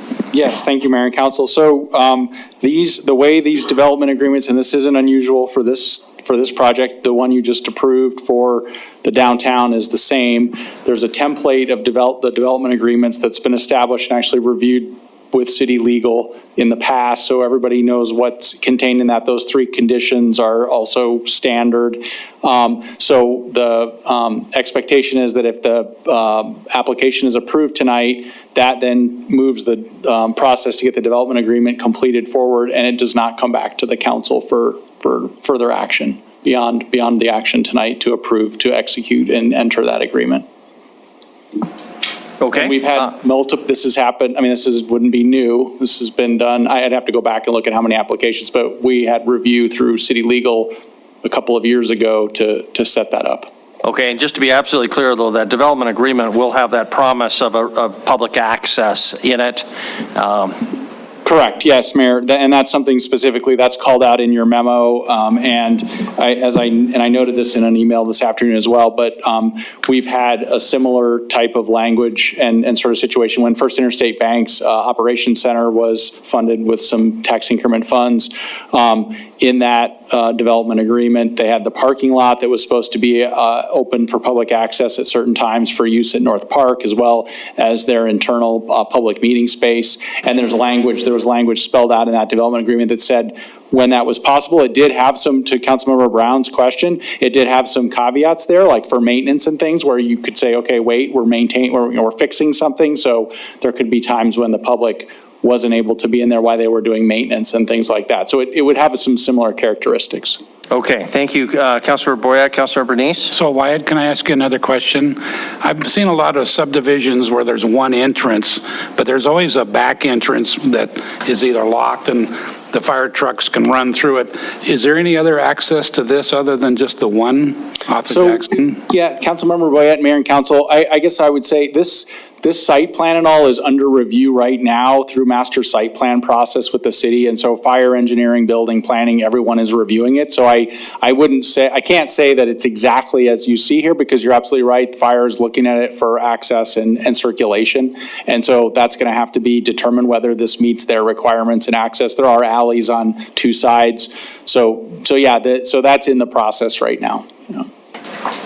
Okay, Councilor Bernice? Thank you, Mayor. Wyeth, I have a question for you. Thank you. Actually, I was going to ask that question. Thank you, Councilman Boyette, for asking that for me. But normally when we see a project developed along a street like this, you see the property owner having to pay in costs for the street development and things like that. And I'm talking about the Mitchell south of that. So how is it that, or will this be later on when the street's developed, will that property owner, their half of it, have to share in the cost of the development of that?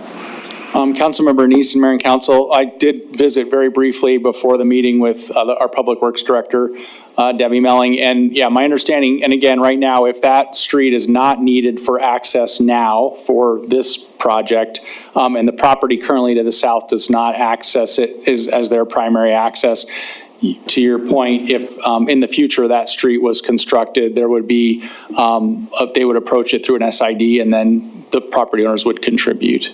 Okay, thank you very much. Okay, thank you. Further discussion on the motion, Councilor Renewal? Thank you, Mayor. The parkland on here, is this something that's required by the city for so much, or zoning or whatever, so much square footage of parkland?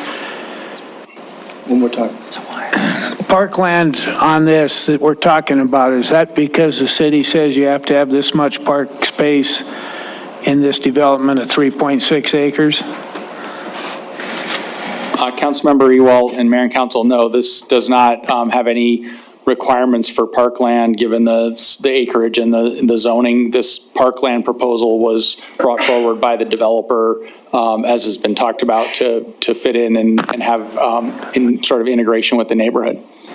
Okay, and the reason I'm asking that is it's kind of unusual to see parkland incorporate the main entrance street coming into a development, and you got kids out there playing. That this doesn't look real good to me. But I got one more question. Councilor if I can. So I'm looking at the finances here, and we got the tax credit equity is almost 5.75 million.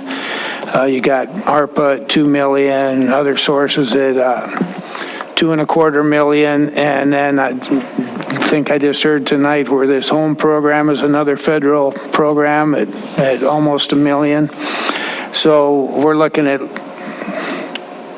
over $10 million in a $12.5 million project, and now they want $500,000 from the city. So that's not much skin in the game for a project that big, $2 million, is it? Gene, can you address this?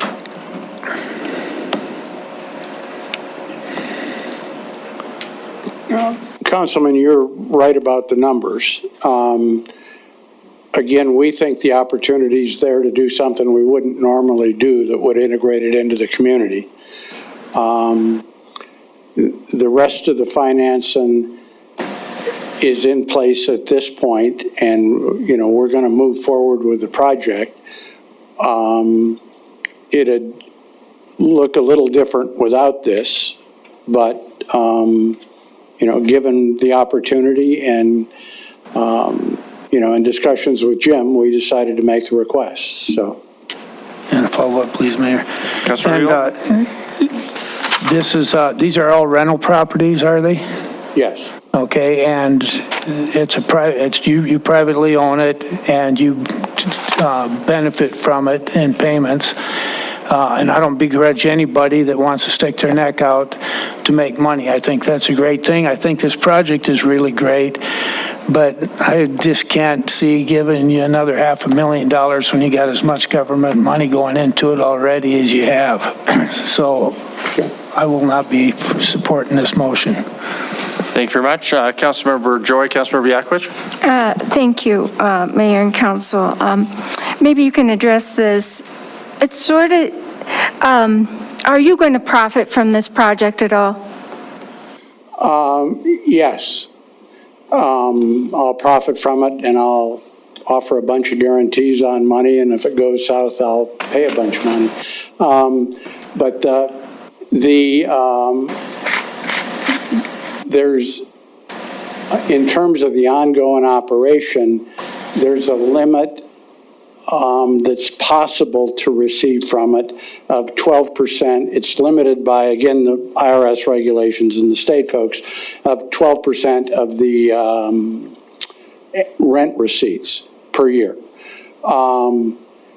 In these type of projects, you know, some of the older ones, a few years down the road, if everything goes right, there are folks in my position that get that 12%.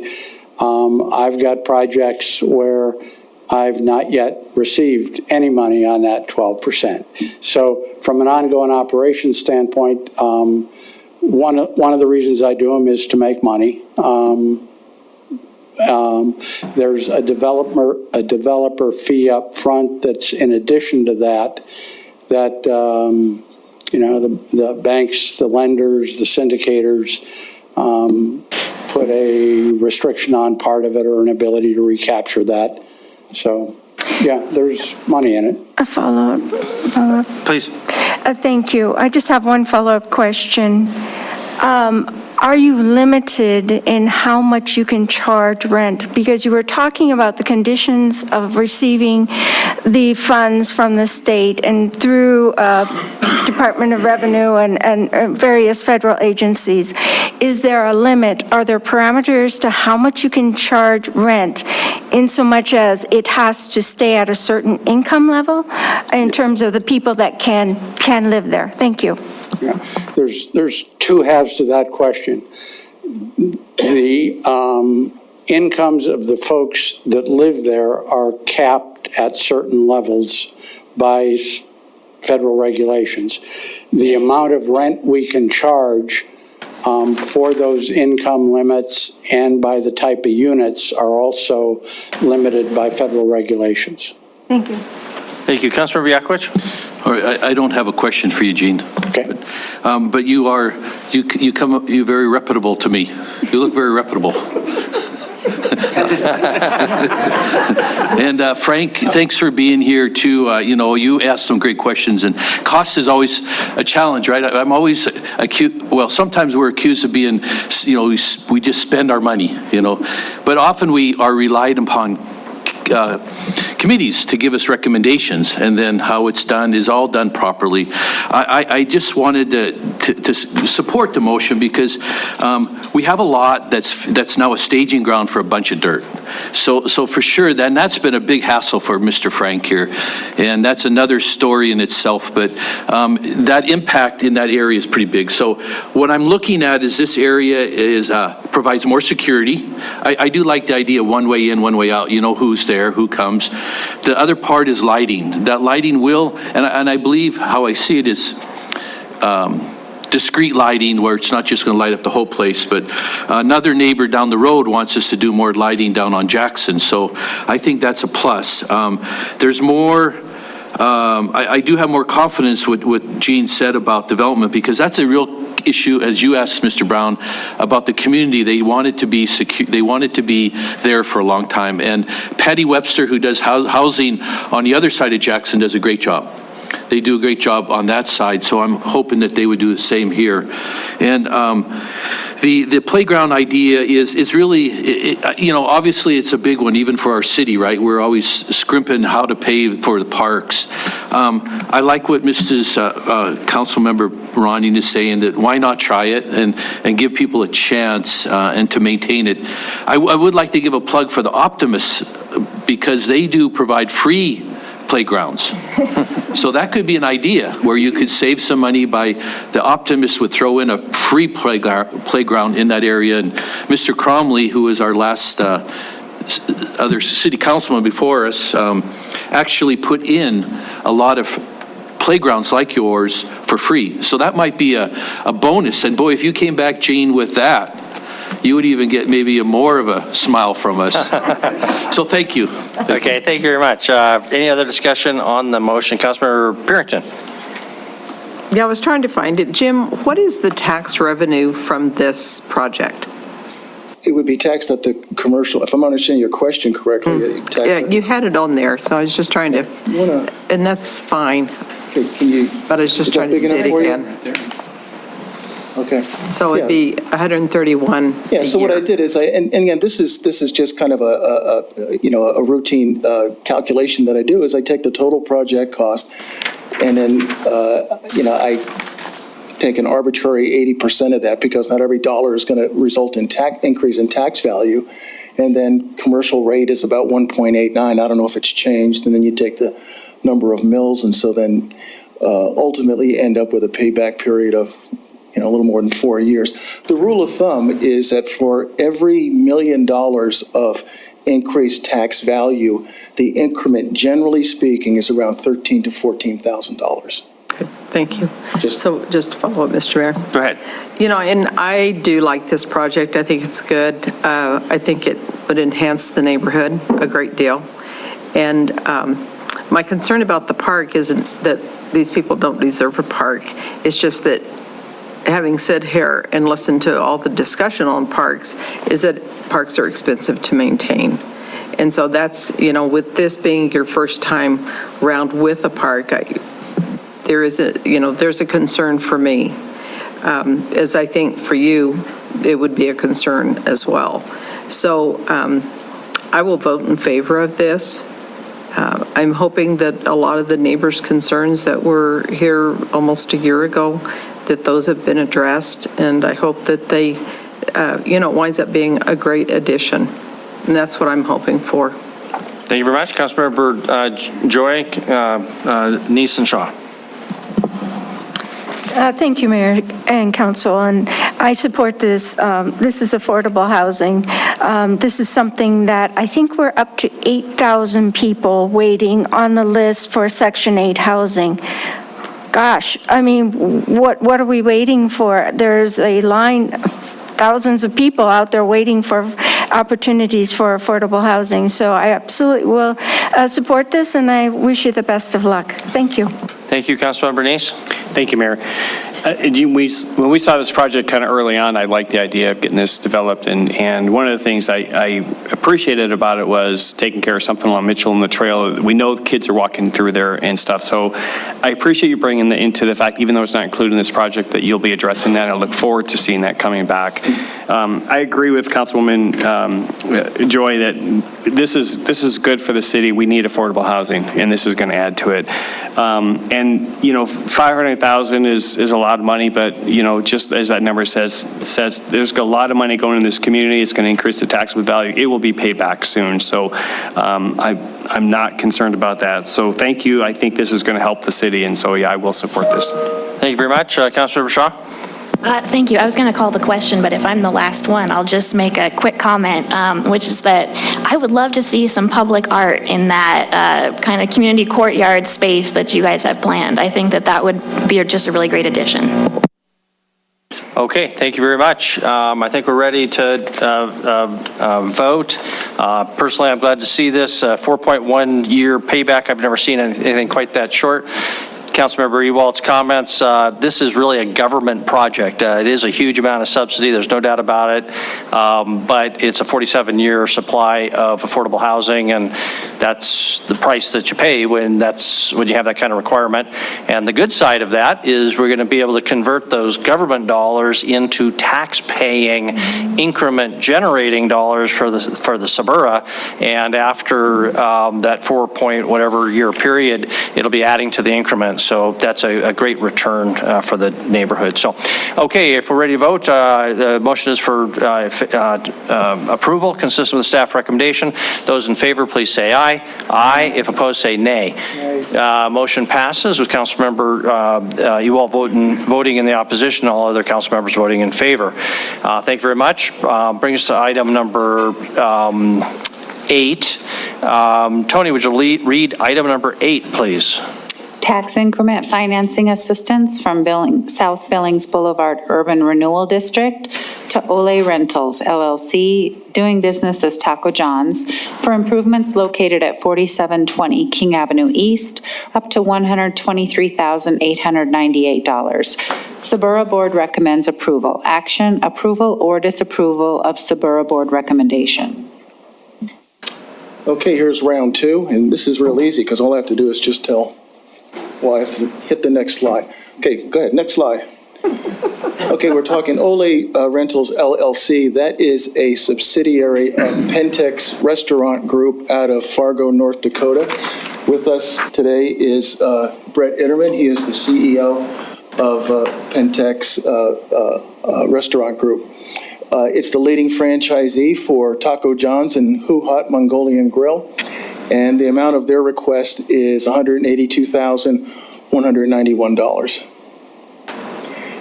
Pentex has location 33 properties in 6 states. There's 4 here in Billings. Go ahead.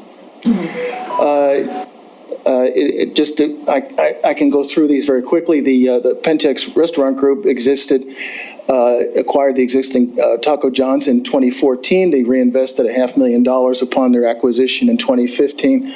They employ about 100 employees across the 4 existing restaurants, and there are 2 in construction as we speak. One is on King Avenue in the Miller Crossing subdivision. Basically, if you're at the Burger King, it's immediately to the east. And then also on Shiloh Crossing. We're looking at adding an additional 75 jobs between restaurant management and crew. And their intent and, one of their aims is to stay active in the community and donate to local charities. Go ahead, Wyatt. Here's this King Avenue East right here. This is South Billings Boulevard. To give you an idea, the Burger King is right here. This is their location right here. And what they're looking for, a portion of their TIF assistance is for sidewalk and curb. Currently, that doesn't exist there right now. $47,000, and you can see in red, this is the area that they're looking to install the curb and sidewalk. Go ahead, Wythe. And then also landscaping, roughly $77,000. if you were to be there a year ago, you'd be looking at weeds. Well, now you're looking at a restaurant with green and trees and everything else like that. So that's a allowable TIF expense, so that is the other major portion. Go ahead, Wyeth, of their request. This looks very similar to the application analysis that we did for the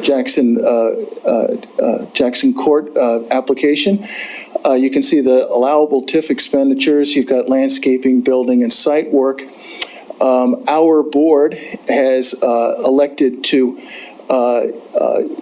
fund these particular items here under these particular codes, if you would. It's 123,898. Let me see. Yeah. As I said before, the request was for 182. The difference is that the fees and so forth were not included in this TIF award. So what we're funding is this amount right here, which is the landscaping, the curb and gutter, and the concrete sidewalks, 123. So when you look at this, I should have updated this, my apologies. If they had gotten the maximum amount, the expected increase in taxable value, about $1.5 million, and then applying the commercial tax rate and the increment would be a little more than 9 years. But that'd actually be a little bit less now because, this was calculated based on 182. It should have been 124, my mistake. Go ahead. And I've got Brett Itterman. You could answer any questions. Brett, did you want to come and say a few words? Mayor and council members, thank you for the consideration.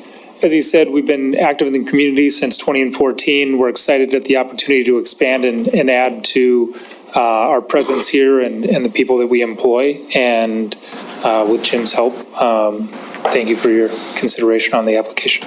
And Brett, how do you spell your last name? Itterman. Okay, thank you.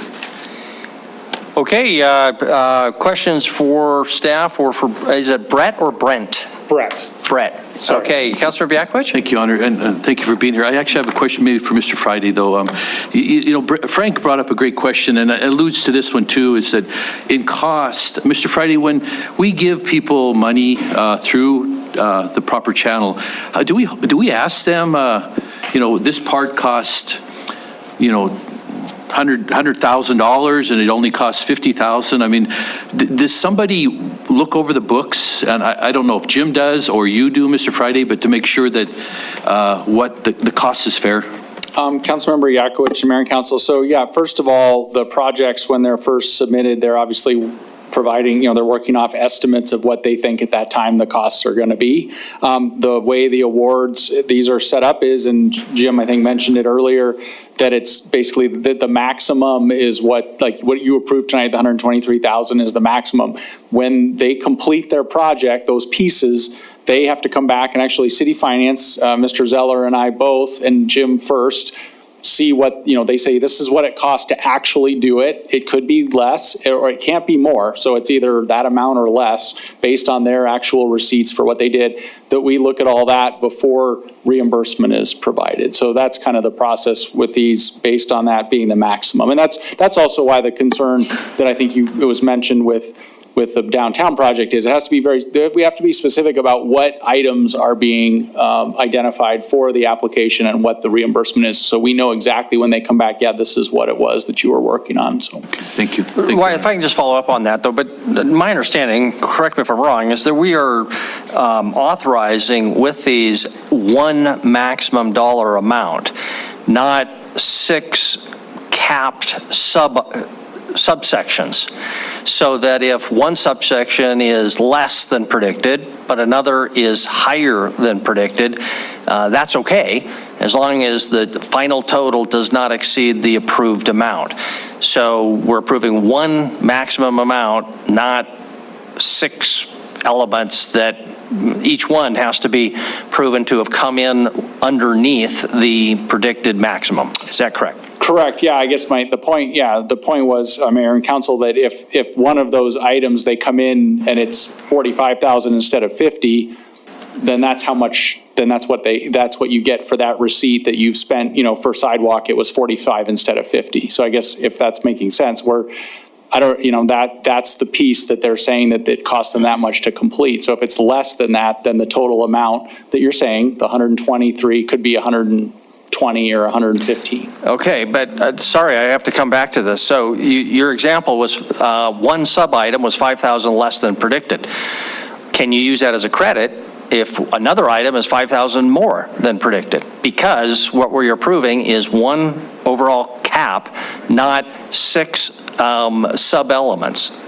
So Councilmember, I guess, Mayor and Council and Mayor, my understanding is that those items, there's 2 big ones in this case, that's what we're looking at. So when you say, like, there's sidewalk and then there was landscaping. So those are the 2 elements that total the total amount. So they're going to come back and show us how much they spent on landscaping. That was 76 of the.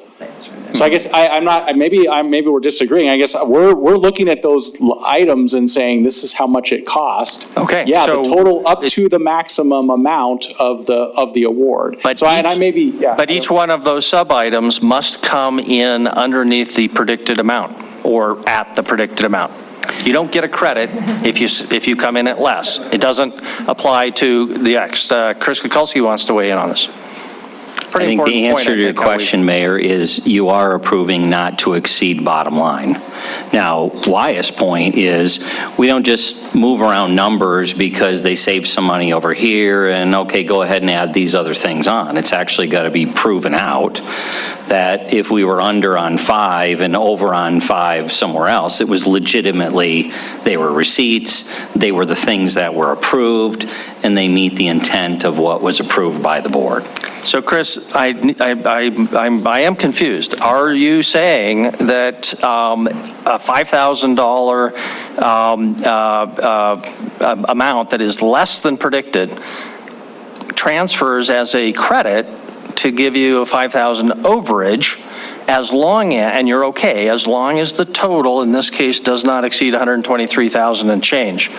And as long as the total are for legitimate expenses as approved by the board. Of course. Okay, so what I'm hearing is directly opposite of what I heard from Wyeth, because what I was hearing from Wyeth is each one of those sub-items has to come in within the predicted sub-item amount, which is kind of inconsistent with what I was always thinking. But now we'll see whether Jim Tevlin can break the tie. Okay, maybe it would be helpful to look at it, when I first receive an application, the very first thing I do is I tell them, okay, I need this broken down into a whole lot of details, okay? And the purpose for doing that is to identify those items that are allowable as TIF expenses and those that aren't. The only reason there are sub-items on there is to classify them and to make it easy for you people to see what exactly is a reimbursable item under TIF code. So what Chris is saying is totally true. And again, the other thing to keep in mind is that generally speaking, what I ask for is I need, and what they give me an estimate, and usually comes from a contractor, and that is their best estimate as to what they have for a particular component. Because again, I make them break it out, into a lot of detail. And then I put them together and I said, this meets Montana Code 4288, this one doesn't, this does. And then just to make it visually easy to go over, I just say, I break it apart. It's for landscaping, for roads, and for curb. So it's the total amount is what I would propose. Okay, Jim sides with Chris. So Kevin or Wyeth, you're outvoted here, unless I was misinterpreting you. So what I am hearing, and it's frankly more consistent with my original understanding, is that we're approving one cap, and we're not approving subcaps. So we are approving categories. But that it has to be spent within those categories, I would say, yeah. Okay, well, now we got lots of hands. So, Councilmember Nice Joy Ronning. Thank you, Mayor. I'd like to make a motion to approve the tax increment finance assistance from Sabura to Oli Rentals LLC, DBA Taco John's for the improvements located at 4720 King Avenue East up to the dollar amount. I think it's, what is it, 123? It's 89 as recommended by the Sabura Board. 898 as recommended by the Sabura Board. Okay, thank you. As an Second by aggregate Councilmember, amount, just for the mayor's clarification. I'm sorry, go ahead. As an aggregate amount for. Yes, okay, that is a total cap, okay. Thank you very much, and we got the second. Councilmember Ronnie, were you going to make a motion, or did you have comments on the motion now? Okay, it's all yours. I don't really have much to say other than some people are addicted to some of their substances. I'm addicted to potato allays. So I am so for this. So thank you. I don't know, I had dinner at Mongolian Grill yesterday personally, so, we are supporters. Councilmember Neese? And just to give you the numbers, like 6.27 for the repay. So again, that's a good repay amount. Okay. Further discussion on the motion, Councilmember Yakovich. Well, Your Honor, that discussion was very important to me. I think that, I liked what Wyatt said, because it's accountability. If I worry if we function that way, that, you get 100,000 and it's carte blanche just as long as you spend under 100,000 or more. I kind of am resonating with what Mr. Friday is saying, is that we should, and maybe there's no policy, but it should be, hey, you stay within your means, or the message is, if you save 5,000 here, use it someplace else. I worry about that kind of management. So I don't know if there's a policy, Mr. Friday, is there? That I think what he'll say is you always have to pay or spend within the appropriate category. Correct. And so I guess I thought what Chris was saying, the city administrator was saying, was also what I was saying, which is, there are those categories and there are those amounts, and you can't go past the 123,898. And that was and so anyway, I think we're on the same page with understanding that. I guess I'll stop there. Good. All right. Good. Further discussion before we proceed to a vote on the motion, Councilmember Tricky? I just wanted to say that I drive by that construction site every day twice, and I've been meaning to do a web search to find out what Pemtex RG was, and I'm glad to finally find out what's going to go there. All right, very good. Any further discussion on the motion? Don't see any. We'll proceed to a vote. If in favor of the motion, which is for approval, consistent with the staff recommendation, please say aye. Aye. If opposed, say nay. Motion passes unanimously. Thank you very much. That concludes item number 8. Brings us item number 9. Tony, would you read item number 9? Item number 9, nomination and election of deputy mayor and deputy mayor pro tem. Staff recommends City Council nominate and elect a deputy mayor and deputy mayor pro tempore. Action, approval or disapproval of staff recommendation. Okay, thank you very much. Just to clarify, we are only dealing with the deputy mayor tonight, consistent with the earlier discussion. I also want to make sure that anybody wants to be considered that we get an opportunity to hear from anybody who is interested in the position, because last time there was some concern that it got rushed through without people having an opportunity to make sure their hat was in the ring. So with that, though, I'll open it up to the floor. Councilmember Ewald had his hand up. Motion? The motion, but as part of the discussion, I'll want to make sure that anybody, we know exactly who else would be interested in the high-paying job. I'd like to throw Roy's name in. He does a good job, and he's got almost 2 years' experience, right? 3? Holy cow. Okay, the motion is for Councilmember Roy Neese. Is there a second? Councilmember Purington makes the second. As part of the discussion for that, though, I do want to go back. Who else is potentially in contention for this esteemed and highly paid position? Councilmember Shaw. Thank you. I would be happy to do this, but I would like to support Councilmember Mike Boyette, who I think would run a really efficient meeting and would represent council really well. So I don't know if the best way to do that is to make a substitute motion now, or if you'd rather we just vote and then move on after that. So I leave that up to you. Sorry.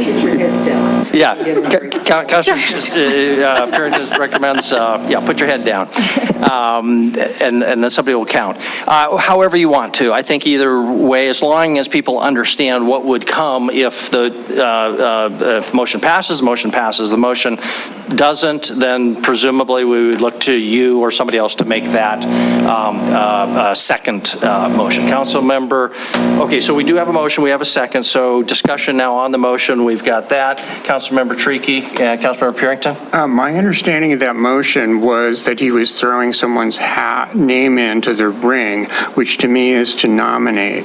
If we were to nominate and elect, then we would be going through the entire thing. I think it makes more sense to nominate everybody who wants to do it and then just have an election for, but I mean, unless the charter actually tells us we have to go through each name that we want to consider one by one. Was there a second for Kendra? Kendra's motion? Kendra did not make a motion, so there isn't. Councilor Tricky is just sort of discussing the procedure here, where I guess everybody's name would go in and whoever got the most votes, you're saying a single vote? Yeah. Okay. I guess I don't care, except that we do have the single motion now.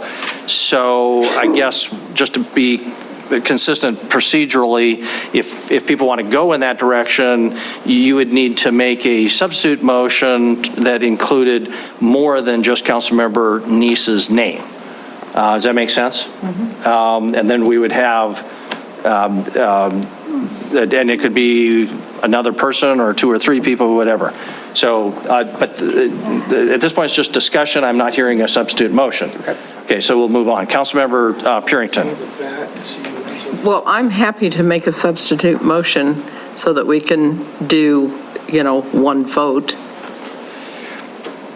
I don't know that would... And that would be your choice, I guess, that the procedure would be just we'd have two names, and then we would have to vote. How would you want to vote? I mean, we still have to vote in a certain order, one person, or everybody writes down a name and sends it to me, and I announce the result. Oh, now it's getting complicated, isn't it? Excuse me, Mayor. Why don't we just get it back and have them throw work together when we do it like we pick teams for baseball? That was probably before you. Yeah. Okay, again, we've still got the one motion, but we're discussing a little procedure. Councilmember Neese. Yeah, I would like to see if Gina can just give us a guidance on what options we have based upon the procedure. So I would ask her to kind of speak to us on that. Okay, Gina, do you want to comment on the procedural question? Sure, I was just reviewing the code section, and it does require a voice vote. It does specify that council shall elect by voice vote one of the council members as deputy mayor. To me, that seems to indicate that you can have nominations and then you have an election. I missed some of the beginnings of what was going on here with the motion, so quite frankly, I'm not sure what that first motion was. I sort of thought I heard the same thing as Councilmember Tricky, that it was a nomination. That seems to be the most effective way, is take some nominations, have one or two or three people be nominated, and then you all vote.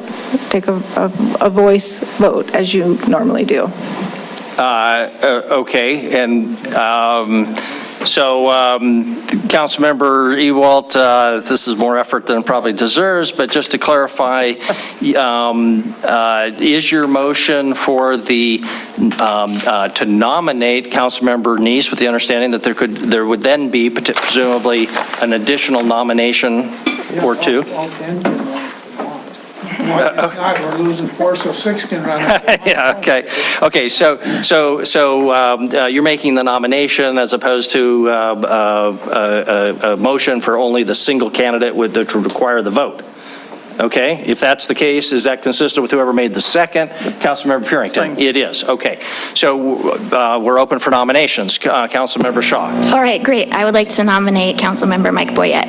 Okay, So now we have, and I don't think that requires a second, I guess, a nomination. So those are current candidates. Council Member Ronning, Council Member Tricky. Thank you.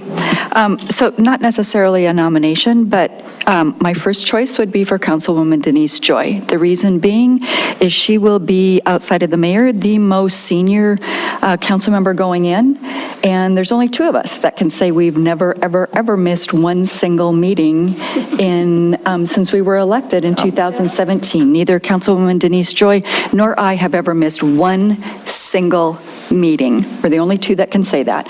And I think she deserves a lot of credit. And I really, really admire you for the way that you have been a councilwoman. And so truly give you credit for that. And you would be my first choice, but you had already told me that you don't have time. So thank you. But you do deserve, both of you deserve a lot of credit for that. And it's good we're paid by the meeting, so you get paid a little extra there. So, Councilor Tricky. I was just going to move to close nominations. Okay. Is there a second? Second. Okay. Councilmember Joy, I heard. So I guess we have to vote on whether to close. So if in favor of closing, say aye. Aye. If opposed, nay. Nay. Okay. You lose. Okay. So we have two names, both of whom I think would do an excellent job. So what we will now do is we'll first ask for a show of hands for Councilmember Neese, and then we will ask for a show of hands for Councilmember Boyette, and we'll just count up the votes. Does that procedure sound acceptable to everybody? Does it have to be a voice vote? Well, yeah, I mean, Yeah, it has to be a voice vote. oh, a voice vote. That's right. Okay, thank you very much. Can we do a voice vote to approve the straw vote? Yeah, we'll do a roll call and Say the name. Yeah, just say the name. So if we can, we'll just start with Councilmember Shaw down here, and we'll just go down. So Tony, if you want to call the roll call vote. Shaw. I vote for Councilmember Boyette. Yakowicz. Councilmember Neese. Neese. Councilmember Neese. Ewald. Councilmember Neese. Joy. Boyette. Chiriki. Councilmember Boyette. Purinton. Niece. Ronning. I'm sorry, Neese. Okay, thank you. Ronning. Boyette. Boyette. Boyette. Brown. Neese. Mayor Cole. Boyette. I have no idea how that came out. Boyette. Councilmember Boyette. Okay, 6-5. Okay. All right. Well, thank you very much. And I don't know how you're going to spend all the extra cash, whoever won that, Councilmember Boyette. Councilmember Yakowicz, you had something? As I depart as Deputy Mayor, I wish you all good luck. and either of you, all of you would do a good job. And it is a job that is thankless. But I was talking to Councilmember Shaw, and she said, boy, it must be cool being deputy mayor. I said, not really. The only one that says something about it is maybe my wife, you know. Well, that's important. But it is what it is, and you all are great sports about it, and I think that you'll have an opportunity down the road to be able to, shine. And both of you and all of you are exemplary leaders. So good job, Mayor. Thank you. Okay. Well, thank you all for sticking with us through that. Brings us to public comment on non-agenda items. Is there any public comment on something that wasn't on our agenda tonight?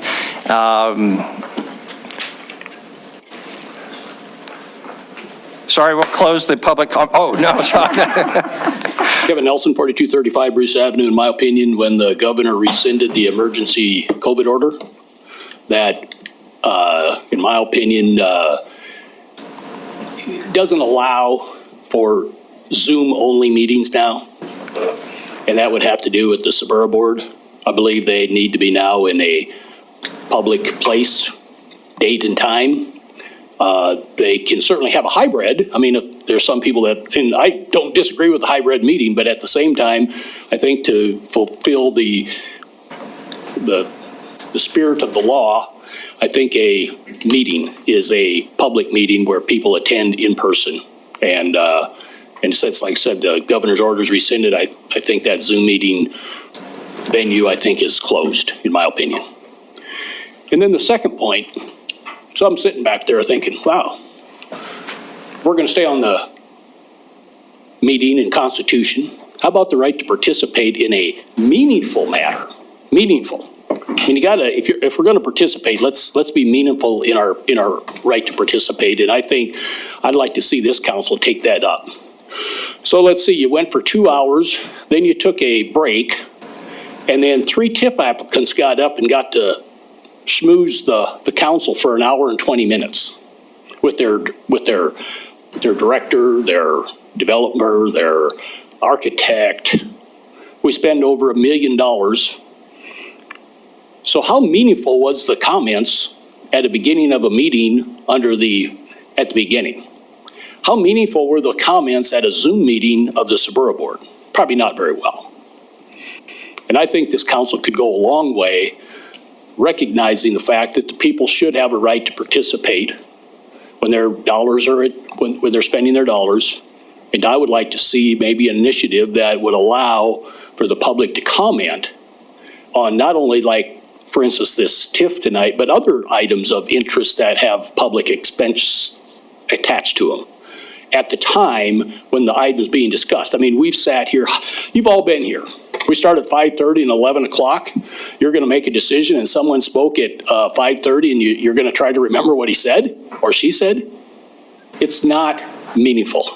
It's not, it has no value because it's not ripe. It's just not, it just isn't the right time. And you should really exercise and really, exercise the liberal construction of this constitutional right we have and allow those people to participate at the time of your decision-making process. Thank you. Okay, thank you very much. Any other public comment? And congratulations, Mr. Rupsis. Thank you very much. And condolences, Councilor Tricky says. Good evening, Mayor and Council. Tom Rupsis, 105 Legends Way. I'm speaking tonight as the Chair of the Parks Board. I just want to remind you all that we will be having a Parks Board meeting Wednesday at 11 o'clock. Wednesday, November 10th, I believe is the date, 11 o'clock. The big item, as you all know right now, is the CIP. Information that we have been asking for, we as a Parks Board have been asking for many years, of the overall projects that are out there, not just the pre-selected lists that are added onto the CIP by the Parks Department, but the overall list of projects that are anticipated by the Parks Department. We actually got that this year, so I'm thrilled about that. We've been asking for it for 8 years. We got it, but it's going to be coming to you. There are several $1 million worth of projects that the Parks Department estimates will have to be addressed in the next 5 years that are beyond current PD1 funding right now.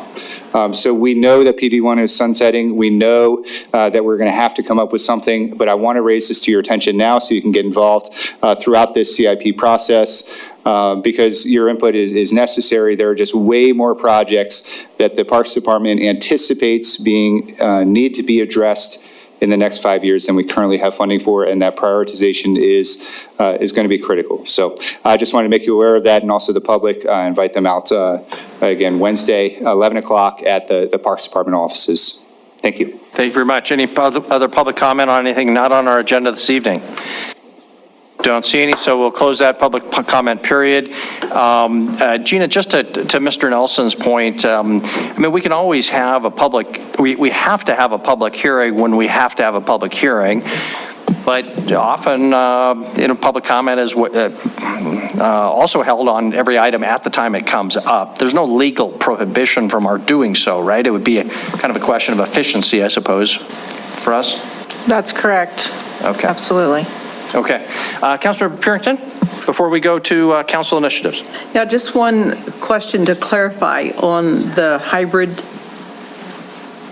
This is a question for you. Well, this is a question. Sorry. Just the hybrid concept on these meetings.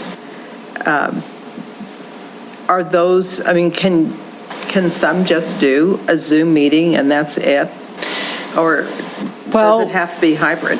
Really, the threshold issue is not the form of the meeting, whether that's in person or completely remote or hybrid. It's what you really need to consider is whether the public is able to participate, whether the meetings are being properly noticed and it's open to the public and the public has the opportunity to participate in those meetings. So if that is all accomplished, and there are other factors to consider as well, and I can send some follow-up information if you like, but really it can be hybrid, it can be remote, it can be all in person, but the public has to be able to meaningfully participate. They have to be able to observe your deliberations, see you all, hear you all, and be able to participate in that meeting. And I think, excuse me. Go ahead. But I think also with Sabura, I think those are, I don't know if they can access those online after the fact. I know Parks Board, you can go back to view those. So does that have any sort of qualification for these meetings? Whether you can review them after the fact? Yeah. No, the public needs to be able to participate in the meeting as they're going, but prior to or during the deliberations and prior to decisions. Okay, council initiatives. Do we have any items of council initiative tonight? I don't see any, so thank you, everybody. The good news is that clock is wrong. No, I fixed it. Well, that one in the back is, but you didn't fix this one up here. I couldn't reach it. So it's 9:20, not 10:20. Thank you, everyone. We're adjourned.